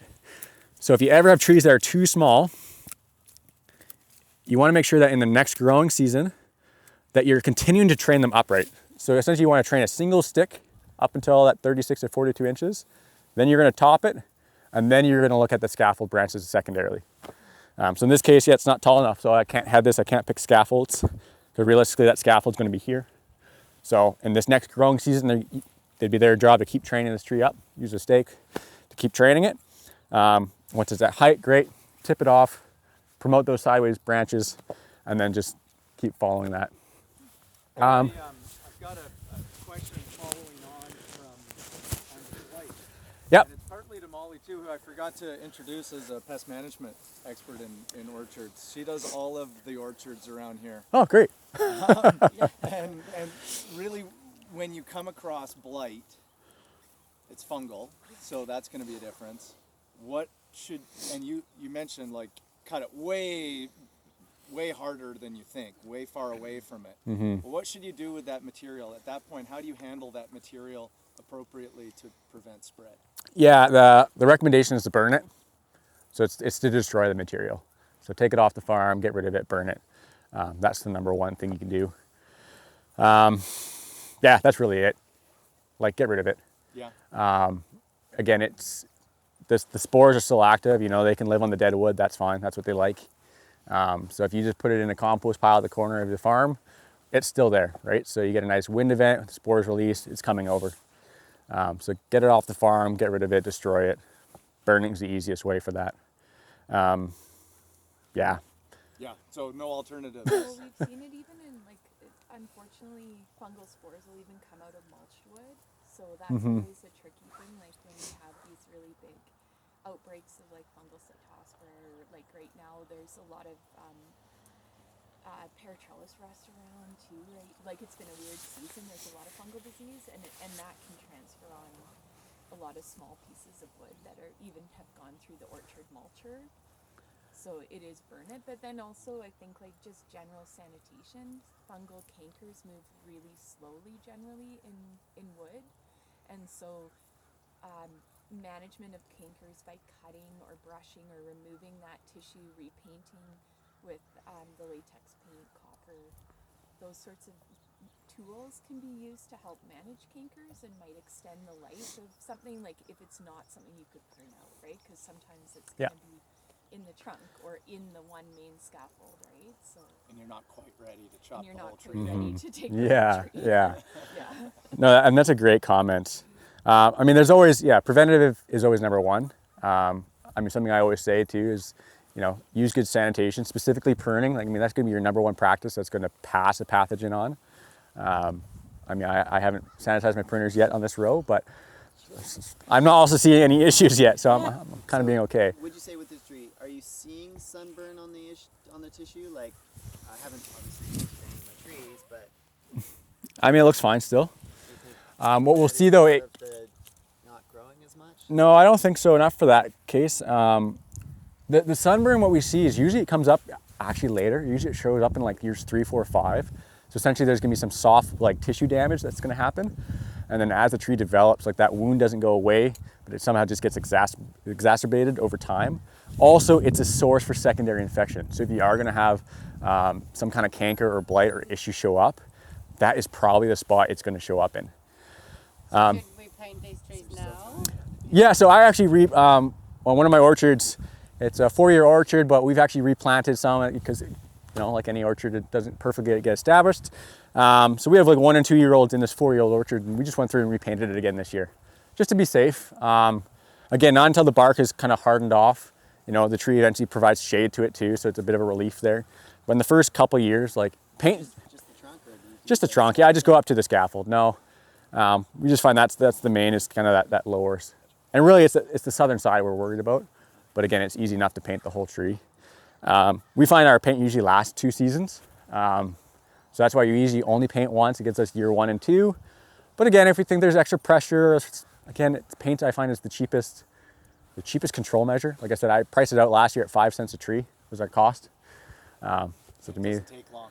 doesn't take long, really quick. So it's just one of those kind of activities. Just get out there, quickly paint the trees. And it won't affect the buds. They'll grow right through. No, exactly. Yeah. So to me, it's like, because some people say, oh, is it making a difference? I don't know. But for me, it's like, I'm going to do it because, again, it's so quick and easy. And at least it's a peace of mind that I've done my due diligence to protect the tree. I'm not sure if it works, but I've heard mixing sand in and having something there to keep it stirred so the sand stays in solution can make it gritty enough to convince deer not to chew the bark off. Or, I'm not sure about that. Yeah. I've never tried it. So. Can't say anything about that. Yeah. There's another death issue I wanted to ask about. This last winter, came out of the winter, and there were 30-foot chunks of tree, and they were also in my worst soil spots. So it's tough. There's many factors, but 30 feet of this is in a hedge, right? So they're every 3 feet, but 10 in a row, totally dead, like just dead wood. And then right after that, perfectly fine. All the dead stuff, as we've been talking about, has grown back really strong because it's got a really deep root there. But I have no idea why it would have died. I was thinking maybe the cold. So I was gonna say that early hard cold in November. Did you have other miscellaneous plants throughout, or was it just one section? It's the ends of the row, and I thought that it was cold air. Like it felt like cold air to me. Yeah. I trust you for like pattern recognition is the number one thing for like any kind of pest or disease or just general like health. Like how are you seeing it? Is it spotty, right? Is it on one edge? Is it a line of trees? Because right away I'm thinking it's either soil related as it's a section, or if it's on an edge effect, then it's probably as cold as well. What we started noticing is, again, climate is always the question, right? Because we don't have test plots of hazelnuts all over with the new varieties. Like even some of the varieties we're just getting up. I just got one up this year. So it's still in tissue culture. I'm still waiting another 2 years before I can plant the thing to know, and then it's 10 years to figure out how well it's going to do. So we're still at early days. This is early adopter phases. So like varieties Yamhill and Jefferson, which are some of the Oregon's oldest new releases, have only been in BC for 10, 11 years. The next set, which was a Webster and McDonald, they're only about 5 or 6 years old in BC. The next one's coming up is Polio, and there's a couple more. They're brand new. So again, it's even knowing, like, let alone yields and growth practices and fertilizer, cold hardiness is a whole another situation. What is the cold tolerance, range for like where we are, for example? It's still, hazelnuts are still, more cold hardy than whatever winters. For sure, yeah. The plant itself is cold hardy down to like zone 4. Like it is a hardy enough plant. The question always is like, I have no issue that the plant will grow. Can we get nuts? Like what's, that's the real factor. Because it's wind pollinated, the most susceptible part of the plant is the catkins, is the pollination aspect, is how our winters actually going to affect yield potential. Will the plants grow and mostly survive? And like Andrew can mention too, like they're hardy enough, even if you get dieback's not the end of the world, it's going to come back most likely. And so we're starting to see a little bit of trends. So even in Chilliwack, again, we all had that cold this winter. I mean, Okanagan had it the worst. You guys had it pretty bad. We had it pretty bad for us as well during that middle of December break we had, where we did notice one variety specifically I'm now not recommending due to cold tolerance, and that's going to be the variety Theta. So I've started seeing, again, this is where pattern recognition comes in, where I just started seeing 1 or 2 trees per orchard, and we're like, what the heck, pretty random. And we were able to get it down, check the planting map, look at the tree, and we realized, oh, it's the same variety every time. And that happened 2 years in a row now where we've seen Theta, which is just a pollinizer variety. It's not one we grow for nuts, it's one that we add for pollen. Isn't as cold hardy as the other ones. I saw a little bit of it this year in Jefferson as well. And that, like the cheese? Theta, what? Oh, Theta. Theta, yeah. So I saw a little bit in Jefferson as well, which makes me start to think it might actually have something to do with the late varieties, because Theta is actually the latest variety we have. Jefferson is a close second. And so my thought is it has to do something with either the way they're shutting down going into dormancy, maybe there's some vulnerability there, or due to their pollen shed timing when the catkins are exposed, that is still affecting the tree. So it's kind of an interesting one where hazelnuts are, quote unquote, dormant, right? They're in dormancy season, but there's still biological processes happening in the plant, right? We still have developments, there's still cellular responses. Again, the catkins are developing. So things are still vulnerable. It's not completely just dormant and shut down. So those later varieties, that's where we're seeing it. So I'm a little bit more hesitant when it comes to some of those ones. But again, so this is 2 years in a row I saw Theta have issues. It's the first year I saw Jefferson have issues, so I'm not. Mine are mostly Jefferson. Yeah, see, and there you go. So there is a bit of a trend. So that is maybe a part of the conversation in terms of which variety. So looking at an early season variety, I think it just even has to do with the way it's shutting down, going into dormancy. When it is going into bloom, like Yamhill goes into bloom like in November already. November, December is typically, it's before like the true winter comes. Where Jefferson and Theta, they're more the January, February pollinators. So I think that might be, that's my suspicion, but again, I don't have enough data to support it yet. The snow factor, we have a lot of snow here in Kootenay. Yeah, snow to me, I don't think it's an issue at all. I like snow. I mean, it usually keeps things warmer, in my opinion. But it might be a delay flowering or... Yeah, I don't think the actual like physical response to snow as much as cold is going to have the effect. Snow on the branches and stuff, it's fine. It's more so the actual temperature. And temperature plays a lot. Again, like I said, they're somewhat dormant, we say, throughout the winter. But again, really they're not. They're just really quiet. And that's why I actually always recommend if you're going to plant hazelnuts, plant them in the fall. Because there's data to show that as long as the soil temperature is above 5 degrees Celsius, root activity is still happening. And so, our winters, I don't know about here, but in Chilliwack, like it's all over the map. We'll have negative 20 this week and then almost plus 20 the next week. And so we have these kind of windows that come in cycles. And so what we've seen is the difference between a fall planting versus a spring planting is the trees in fall, they get off to a much faster start in the spring because they've had that time to slowly, very slowly over the winter, root out, get a bit more established, kind of take that stress event off versus planting in the spring where now they're focused on both, branch growth, leaf growth, as well as root production at the same time.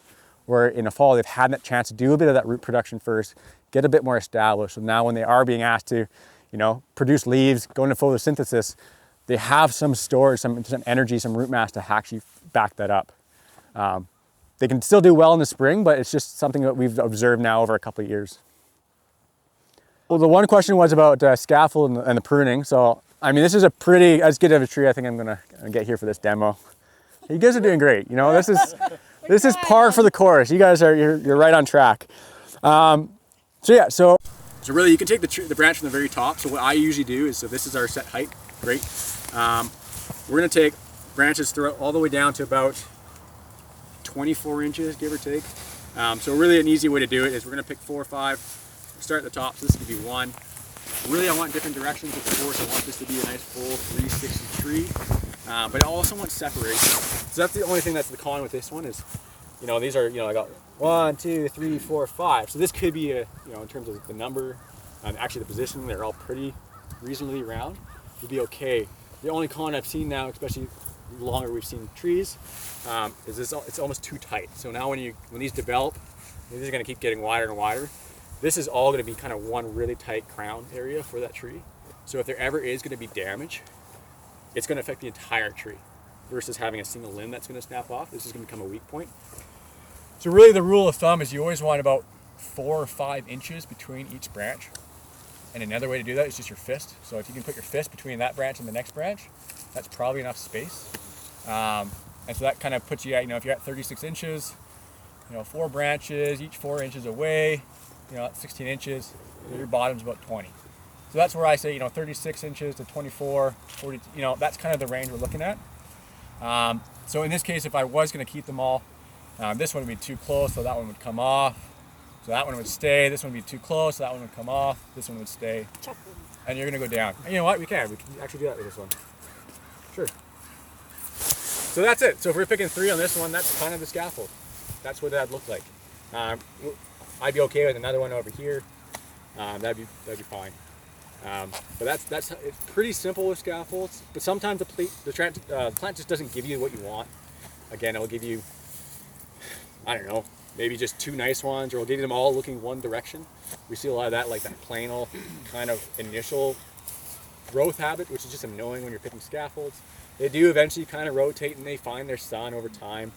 But when you're looking at it, you're like, oh man, they're all just 2D. Well, yeah, you just kind of have to live with it. So that's why giving them more space, coming down that trunk, a little more space, allows them kind of to naturally find their spots around the tree. But that's kind of it. But sometimes, like I said, you don't get that.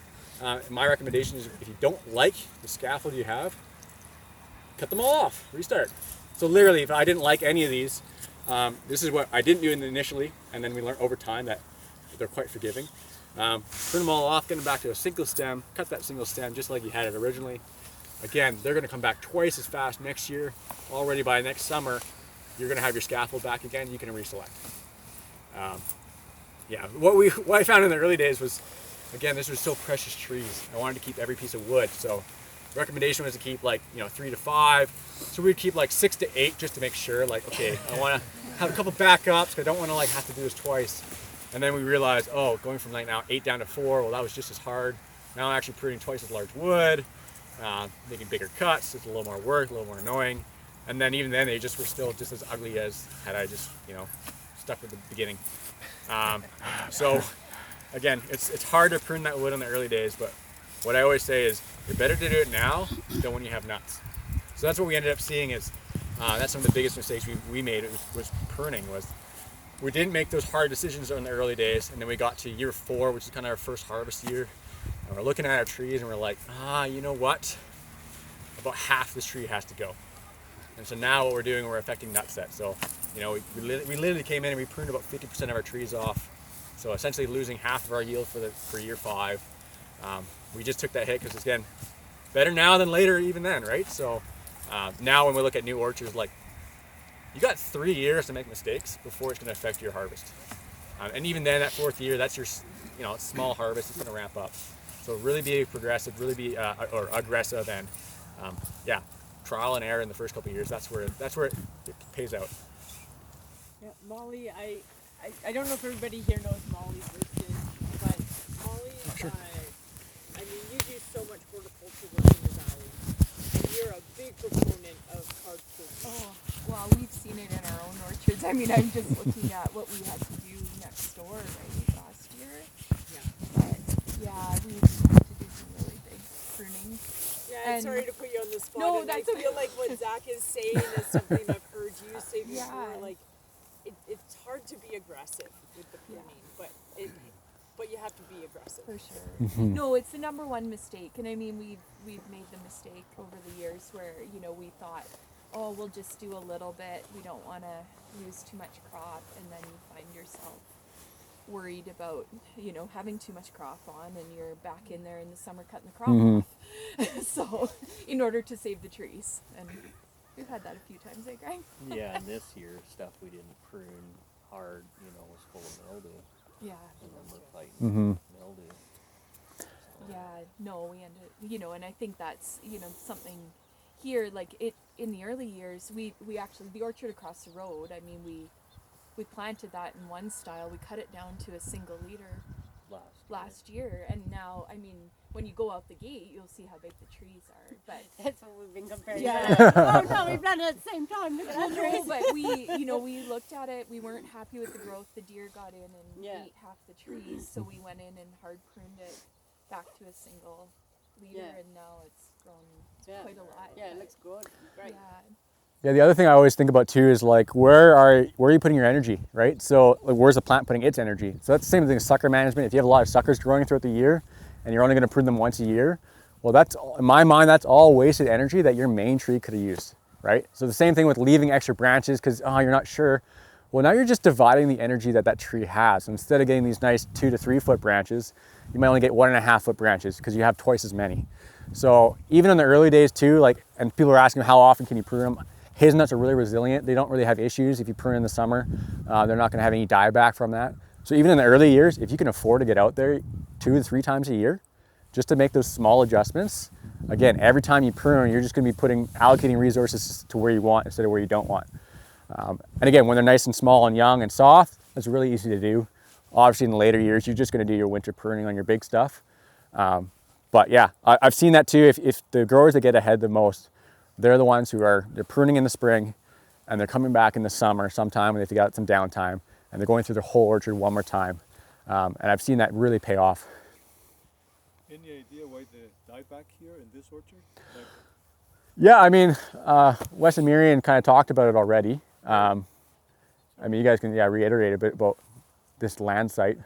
Well, they kind of are dying in certain sections, so I'm wondering if that's either we planted them poorly. I think most of the dieback here has been dieback from the first year. oh, okay.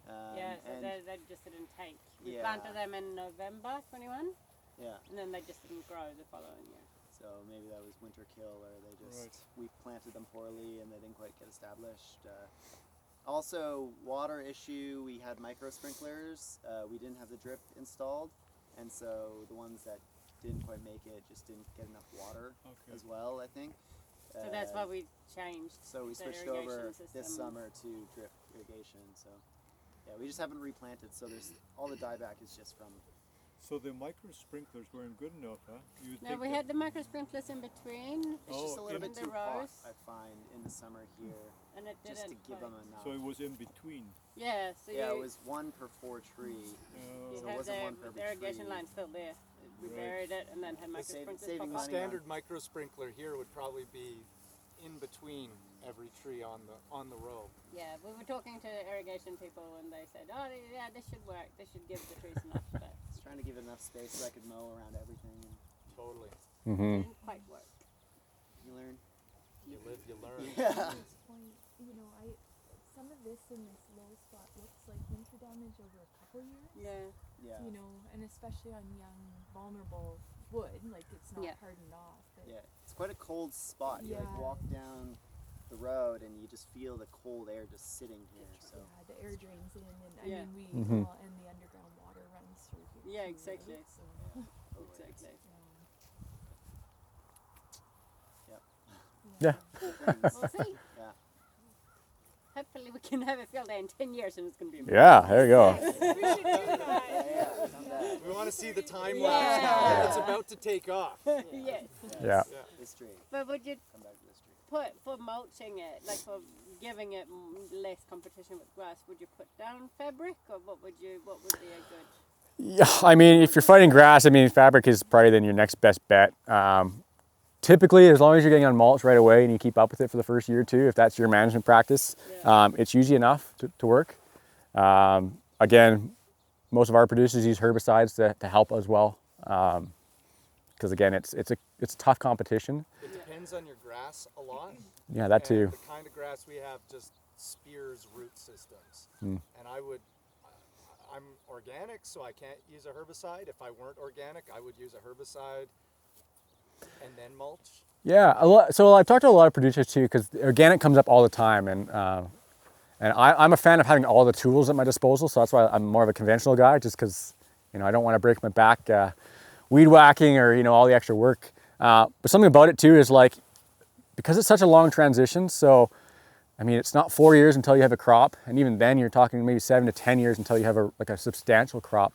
A lot of people who I talk to say they're just essentially starting conventional. They're getting off on the best foot they can. So they're using herbicides because it's tough establishing a young tree. And a lot of their plans are, so once they kind of hit year 3 or 4, when they've kind of got that tree established, their idea is just to do the transition plan into organic, because again, the tree's established. Like, this is the first 3 years are your biggest years. So if you can get ahead in the first 3 years, why not? And in their case, they were okay making that compromise, to go conventional for a couple of years in the long-term plan of like, no, we can still get to more of a sustainable practice without, again, putting us up against the wall. Again, a lot of people producing hazelnuts, they either have another crop they're running already, or they have full-time jobs. So trying to establish a woody perennial crop on an organic system on the spare time they have can be really challenging. And so that's kind of what we've seen. And that's why historically, like, the industry, although not certified organic, has been mostly organic, because once those canopies get bigger, just no different than cherries, like, the weed competition comes down, the suckering comes down. A lot of those practices that you need those extra conventional tools aren't really as big of a concern anymore. So it kind of lends itself to a long-term organic practice.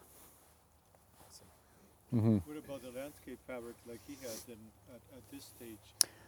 Yeah, for sure. I mean, definitely would help. I mean, even in Andrew's case, he did it after a couple of years too. I did it after 3 years, Yeah. and it made an enormous difference within 2 weeks and definitely within a month. Like, it was a fast transition. And here with them spaced, I did long strips. Here I would probably buy, 4 foot wide or 6 foot wide and cut it into squares and just do a slit to the middle. And I would stake it out, and I would get really high quality stuff and do the stakes in such a way that after 2-3 years you could pull the stakes and probably reuse that fabric at least one more time, if not 2 more times. And that's why a lot of people don't use landscape fabric, because when you're doing spacing like this is the challenge. You're 18 feet apart, right? So you're only farming of, maybe 2 square feet there and 2 over there at this point. So there's a lot of wasted cost, even with the drip irrigation too. I have a lot of people ask about that, or we talk about fertigation as another, fertilizing practice. We don't recommend fertigation until your plants are like near touching, for the same factor that, they're fertilizing a lot of bare ground where there's no roots. So, fertilizing individually makes a lot more sense. This is the recommended spacing? Yeah, this is, I think you guys are 18 by 18, right? Yeah, this is, so traditional spacing is between 20 to 24 square spacing, depending on the variety. So old was 24 by 24. It kind of came down to about 20 by 20. New varieties are much more compact. So they're much more compact, they're higher yielding, higher producing. So we're able to get down to a traditional, which is 18 by 18 foot spacing. Some people plant double density, so they'll put a 9-foot tree right here, just to maximize, the sunlight in the early years. The recommendation is to eventually take out that every other tree, because there's gonna be enough competition when they're fully mature that you'll actually see a reduction in total yield. Yeah, a lot of people, I actually like the 9 by 18 just because I like the row look always. I always feel like it's still not lovely here, but I'm like, oh, 18 by 18, there's so much space. What a loss of potential. But I can imagine also taking out that 9-foot tree in 10 years is also probably a big task. And speaking of spacing, if we want to see Evans where the spacing Yeah. is completely different, are people interested in heading that way? Honestly, the reason I love hazelnut, they're so unique. Like, they're so different than any other like orchard crop. Like, I don't know. They're just fun. They're quite fun. We didn't bring it up yet. One thing I would love to mention, and I thought that Evans might be a good spot, and it was because of what you were talking about, Wayne, is just the integration with grazing. And the fact that it's so resilient to mistakes, like when you didn't actually fence it properly. Seems to me that, at least with sheep and certainly maybe with cows. I don't think you could integrate it with grazing though, unless you go to over-row harvesting, right? Well, I think if you maybe had your scaffold branches, if you're doing sheep and you had high scaffolding branches like a pollard. Still, you'd sweep a bunch of sheep shit with your nuts. Well, you're washing it, aren't you? You're washing it, I think the E. coli might be a bit of an issue. Yeah. So it is an interesting one. So it's something we're working on, but also not working on, is we don't actually have any food safety requirements for hazelnuts, because the food product is actually self-contained. But that could be a So we actually do not have a manure like post-harvest interval at all right now. Where like blueberries, I think you're 120 days from manure to production. Okay. We have none of that in hazelnuts because it's got a husk. Because it's got a husk. It's a bit of an anomaly, and we're interested in it, but we're also like, we don't want to push that envelope if we get all of a sudden told, you have to do it this way. But it's kind of one of these, I don't recommend it, but at the same point, you have some. I'll be the one to try it. You have some leniencies in it, but yeah. I have a lot of people interested in it just for, honestly, just for Shelterbelts. Having it actually be a food product for their animals. They're going to plant trees anyway. Or if you're in the first 3 to 5 years and you're not producing, you could graze in that interim. I better run to make sure. Yeah, you go there first. Yeah. For people to look for. Okay, we're gonna leave it 2 minutes. Yes, it is. Yeah. They're so cool. Oh, I know. Love it. Yeah, you love I driving love it, of course. You do. You meet a lot of fans, don't you? Oh, always, yeah. You're only the second person to ask me in Creston, so that's fine. Yeah. Really? And the first person was a bit of a interesting character. No, I think the headlights are so cool looking. I know. Like, Well, I was just showing her the tunnel past. Oh yeah, it's just. can we leave? Yeah, for sure. No, I've been in the Fraser Valley quite a bit because I do organic inspection. Okay, yeah. And so, I've seen a few of these around. We don't really have them here. Oh yeah, for sure. Yeah, I'm a it's, fan of it just because of the weight or the size, or yeah. It's not actually a useful machine. The concept is there, yeah. and that's why I bring it out for an example of what they could look like. And a lot of the machines are built on the same principle, but they put them on a tractor instead of your back. Well, I always make the joke to people. I said, like, oh, have you ever backpack sprayed before? And they're like, oh yeah, and like, you know how heavy it is, but the fact it gets lighter when you get to the end of it, oh yeah, it's the opposite. As you do a more efficient job, the work gets harder. Yeah, exactly. As you're getting tired. Yeah. So it's really like a lose-lose. I've demoed it once or twice before, and I'm like, yep. We have growers who, because in the valley, if you want, you can come rent this from, it's the associations. And every time someone rents it, so I'm like, okay, well, I've tried it and I won't use it again. I'm like, yep. Yeah, it's, the principles of it work, and a lot of the machines are based on the same concept of using a vacuum system with tubes. The nice ones they make are like a trailer version where you pull behind on a tractor. You know, it's all mounted, and you have these nice long hoses that come off it. You can come and vacuum your floors. It's different when you're carrying both the vacuum and the nuts you collect. Not really practical. Like those big leaf blowers with the bags. Yeah, that's essentially what. Yeah, that's exactly what they are for, like on a larger For us, scale. where we're looking, the soil is deer. Yep. Is the establishment going to be pretty well hindered with deer pressure? Yeah, with grazing. Yeah. So a lot of our producers are on Vancouver Island, and that's for them is their number one challenge. The So elk seem to like that's why I built the fence around this farm, because the elk would run right past the house every night. The elk were in it? Yeah. They would eat the apples. Right? So the apple trees, anything under 7 feet is, Yeah. chewed out. So it's the same idea we always talk about. Yeah, once the tree's established, your canopies, again, above 5-6 feet, it's less of an issue, right? But it's during the establishment phase, there's not many leaves on a young 1-year-old tree, right? So it's... Zach's got a couple of handfuls here, actually. So the Sacagawea, that's a medium-sized nut. The Jefferson. Yeah, so I have Yamhill and Jefferson, which are, again, the two most planted varieties. So Jefferson is the large nuts versus Yamhill being a smaller nut. You know what? I put these in a pint in a little clear plastic clamshell, and I sell them for $5. I don't run them through a packing shed or anything like that. So if I'm going to farmers markets, even like last week I was in Fernie, and the Fernie, people, I probably took out a couple, 3 cases of pints and sold them. So it's a nice looking nut. It tastes great. There's nothing wrong with it. The crows seem to come and they take the little ones. So great. These, you'll see that's why they're underneath the peach. Yeah. So they take them out of here and they got this a little more open, and then they eat them over there. So there's no squirrels here. Can I get a picture of your varieties? Yeah, sure. Go for it. Thanks. Thank you. Do you guys have any questions? How old are these trees again? I'm pretty sure I planted them in 2016. Okay.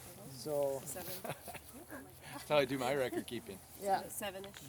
Yeah, about 7 years in the ground. Wow. I got nuts on them last year. That's the first year I started picking them. I'd say this row here. What a difference from I probably, those 20-pound lugs.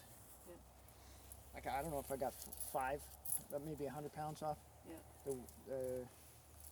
The Sacagawea was a slightly smaller nut, and record keeping.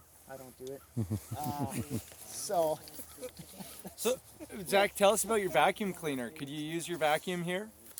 Yeah, so I had that vacuum cleaner. You guys probably passed it. I got tired of carrying it, which is, we bring it out. It's actually like owned by the BC Hazelnut Association, and it's out for rental for like people who want it. But I always discourage people from renting it because it's more work than you think. But the concept of the vacuum harvester makes a lot of sense. So a lot of the small scale harvester equipment uses a vacuum system. So they really just no different than a shop vac, no different than that. The better ones are usually done on, they'll either go directly into bags, into like 100-pound bags, or they'll go into a traditional tote box, and they'll sit on a tractor, right? So they're self-contained little trailer units you pull behind your tractor with nice little, octopus hoses that you can walk around, have a small crew and go vacuum up with.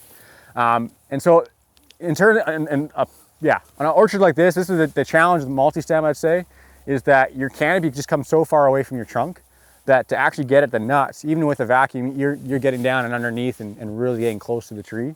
You're in the tree, versus if you're doing a single stem style, you know, your canopy, the tree's gonna come up and your canopy, this branch will probably be the same, but everything underneath it would be gone, right? So that's just the difference in looks and the way of harvesting. It's just a little easier in terms of even getting equipment in, however you're working with it.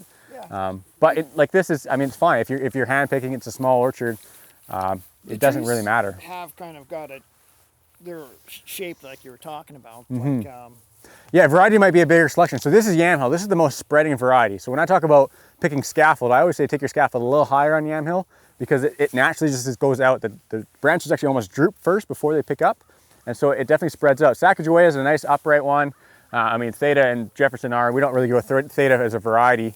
But the other ones, they grow more like in a V shape, which just lends itself to even this kind of multi-stem system. It's a lot easier to get close to the tree than it is on a Yamhill. This one is Theta, Zach? Yeah, I believe so. That's what you said, right? Okay.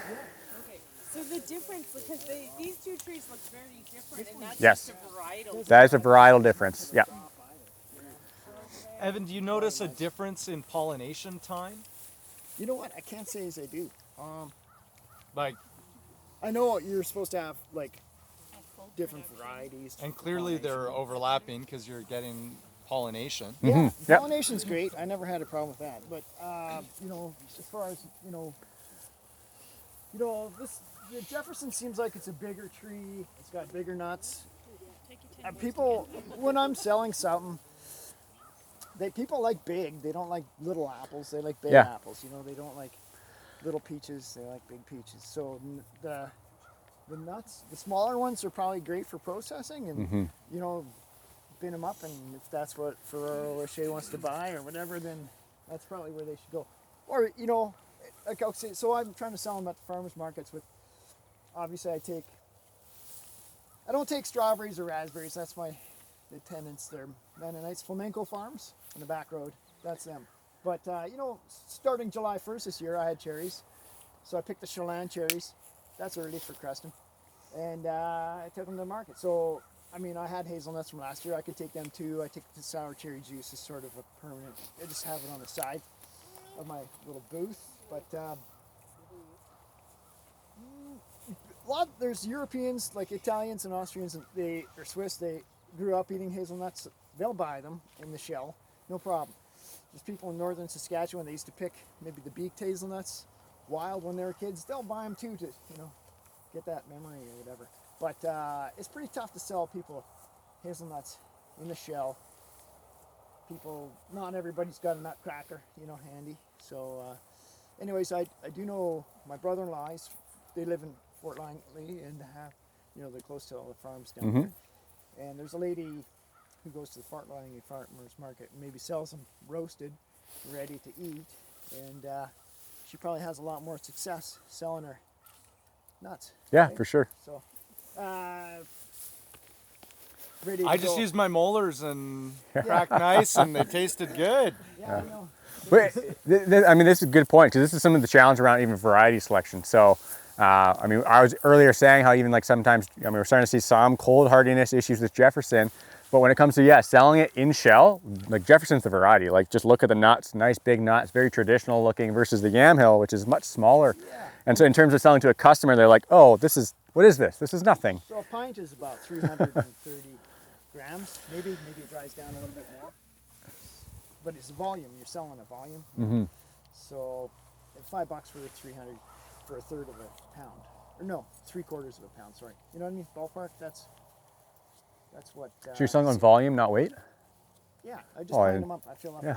The tank, I stopped bothering to weigh them. I just. Yeah, that's fair. It's time. I mean, typically we sell with per gram because that's the thing. You actually get a better value from Yamhill, higher producing, higher nut fill, right? So this is a much bigger shell. This thing will weigh more, but there will be a little bit more nut in this, but your nut to shell ratio, this is only about a 40% fill rate.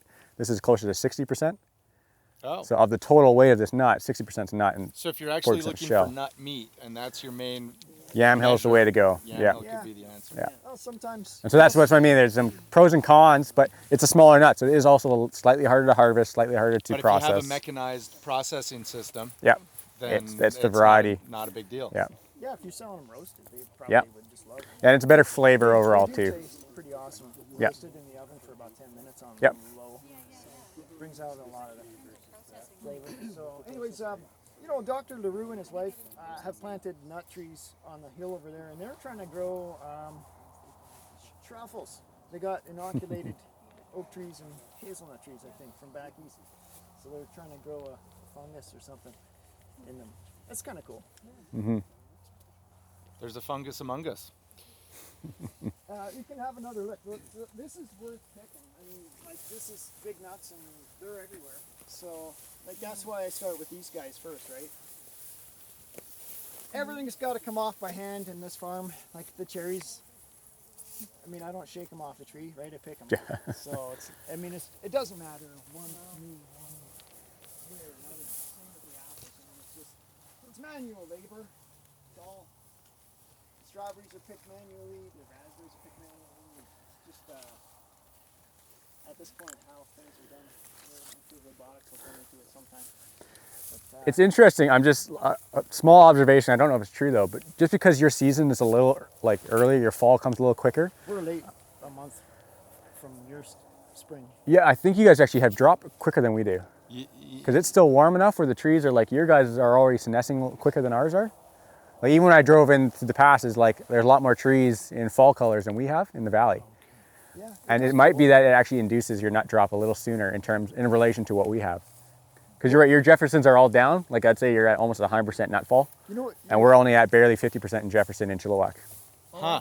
But I would say, you know, having sold trees at the nursery and having to deal with people who's had losses, like things like even red maples, you know, there's the October glory, but there's ones that are shut down, you know, and they're just a little bit hardier. The ones that shut down first, you know, like Yep. a month earlier, they're totally ready for winter, and they're the ones that have no winter damage, whereas October glory being a late red Yeah. maple, that's the first one to die, you know, as opposed to red Yeah. sunset or something else. Yeah. What's I'm- striking to me also, sorry. Go ahead, but please. just No beyond the fertilizer. nut value, it's a really nice bush for like, especially in the Creston Valley where Yeah. you're looking for shelter belts. Yeah, well, and you were stuff. talking about doing that around the side of your field. I got another farm on the other side of town. It's an alfalfa field. I put an elk fence around it last June, a couple months ago, and I was thinking it would be perfect. I would love to have a hedgerow of these down the roadway and For buffers. yeah, and yeah. We got a train close by, so I thought, you know, nice thick hedge would be awesome. And I'd have the nuts underneath. I just don't know. I don't want bears, you know, over there. We had a bear in the back. I used to own that tree garden over there. All the different trees, a couple farms over, and there's a bear in there every fall for 7 years in a row. Yeah. You know, just living, eating plums. In that vein, you know, one of the things that we've done, we have quite a slope, so we've terraced them, so that's pushed our trees further apart at the bushes, and we planted them on the corner of the terrace, Okay, so cold can come in from the side. so that the shrub goes up here, and the idea there was that the roots are going to over time stabilize my terrace, and they have. So they've done actually a pretty good job of that. And then on the flat, since it's a little wider than what we have here, and for now the shrubs are shorter, more like the yamhill size. We've actually planted in there annuals every year. And at first we were able to plant hot weather annuals, and now we're going to cooler things. We've got kales and salad greens coming out of there, and the shade is actually beneficial to prevent bolting for those market crops. So as a transition from annual to perennial cropping, the alley approach I've found has potential. Yeah, and We that's planted potatoes as well. Yeah, that's a totally viable option. I like alley cropping, especially in the first years. Like if we're looking at Weston Marion's orchard, I mean, there's so much grass, you know, that if you guys have busy enough stuff to do, but if you had the time and that's something you're interested in, alley cropping for the first 3 years specifically, like you don't have a hazelnut harvest yet, so why not utilize the space around it? And usually what I encourage farmers to do is, if you're already into something, so if you're growing vegetables or if you're a strawberry producer and that's something you already know, like that is the perfect crop. A lot of farmers I steer away from alley cropping. If hazelnuts is a new crop to you and you're also thinking about starting a new crop like strawberries, now you got two new things that you're fighting with, and they might not be successful because of that. But again, if you are already farming, you already have some of these concepts and practices under your belt, absolutely, it's such a good way to, you know, get some extra cash flow off the same land in those early years. And even then, it takes a while for those trees to fill in, so harvest might be a little bit more annoying in year 4s and 5, but it's still a viable option to continue as you do a transition to a more mature orchard like this size. Filbert Forest is in Grand Forks at the far end, so it's up on the up on that slope as you start to pull out of Grand Forks towards Greenwood. That was planted in the 80s to hazelnuts, and they claim, you know, too tight spacing. It's gone through a couple owners since, but they're very, very knowledgeable people who run that farm, and it's totally closed canopy. Mm-hmm. And it's a neat spot to go. They get a lot of hazelnuts out of there. Those were the hazelnuts that we cracked at the Grand Forks Seed Workshop. But if you're going through there, those would be folks to call up and take a look at a overly tight full canopy. Yeah, well, even the old Barcelonas, they were much bigger trees. They could get to 30, 40 feet tall, and so those orchards were always closing orchards. You know, they were like dark forest when you'd go into them. It is black. The new varieties are much smaller. They're much closer to a cherry tree in terms of size. So you do get that light light coming into the orchard the entire time, and it's more traditional orchard management versus forest management in some capacity with the old varieties. Yeah. Yeah. But these are beautiful trees. Yeah. Evan. Bushes, shrubs. What are they? All of the above. They're everything. Yeah. So, There you go. so if you're interested in alley cropping, alleys that are like 30 or 40 feet wide, are you gonna have issues with pollination or not? No, so pollination, give or take 150 feet, they say, is like the furthest you want to be. There's obviously an efficacy as that you go from 0 to 150 feet away from the next variety. But that's how we kind of plan our orchards, is around that concept that when we do our planting plans, like if you looked at Western Merian's planting plan, every yam hill is within 100 feet of the other 4 varieties. It's kind of the idea there. So they all are in context. So we do a nice kind of scattered plan. But yeah, you can do bigger spacing. It's fine. Yep. And even then within your row, like, so again, at Western Merian's, we do 2 rows solid of yam hill, and then the 3rd row is pollinators. You can put pollinators in every row, right? So if your trees are only, 15 feet apart, you could do a yam hill, and then a Jefferson, and then a yam hill, and then a gamma. That's totally reasonable. Are these the sizes that you could still use? You'd need some really beefed up blueberry harvester once they get this large. So yeah, I mean, that's kind of the idea with doing the over the row, is it gets a little more difficult. But I have seen videos about this size. Okay. And like hazelnuts are relatively a flexible, soft wooded tree. And if you don't mind, beating up your harvester a little bit, the trees just fold into it and they go right through and they pop out the other side. So the tree doesn't actually get affected as much as your machine would. Okay. And does the harvester, or do they know, affect the catlins for the subsequent year or not? Yeah, I don't know that. In fact, I mean, they're pretty hardy. Like the catkins on the trees right now, they're all really tight. It's really even hard to pull them off if you wanted to. So I doubt there's any actually negative effect by doing some extra physical brushing at this time of year. But yeah, so you can already see that's all the male pollen already for next year. You see all those catkins hanging off. They're nice, real tiny, tight green clusters. The female flowers you won't be able to see yet. They're actually almost like microscopic. They're very, very tiny flowers. You have to go looking for them in the winter time. But yeah, you'll know. So when these go into pollination, those catkins are going to elongate. They'll almost get to 3 or 4 times the length, and they'll turn bright yellow. So I didn't get anything this year, where in every other year I've had nuts. Okay. I'm wondering if the cold could have killed off the catkins. Mm-hmm. Okay. Yeah, that would be the case. If you're gonna, the catkins are the most vulnerable part in terms of cold hardiness. And so if you got cold right when it's pollination time, yep, the catkins could die.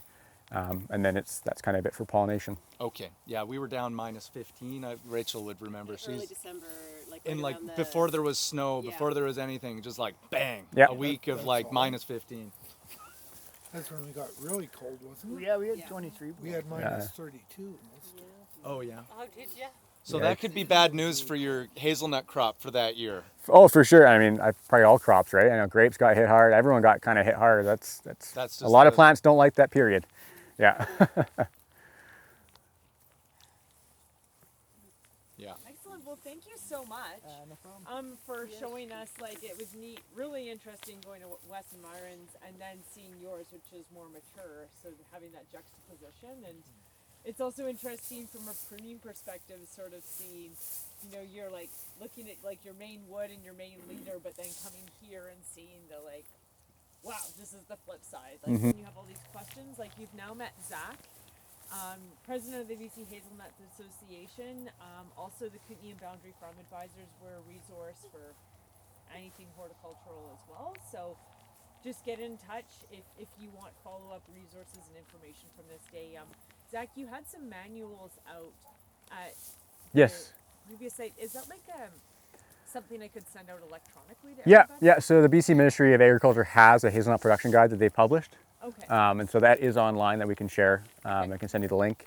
And as well as I can send you all my contact information. By all means, I'm always, you send me an email, I'll get back to you someday, but I always get back to you.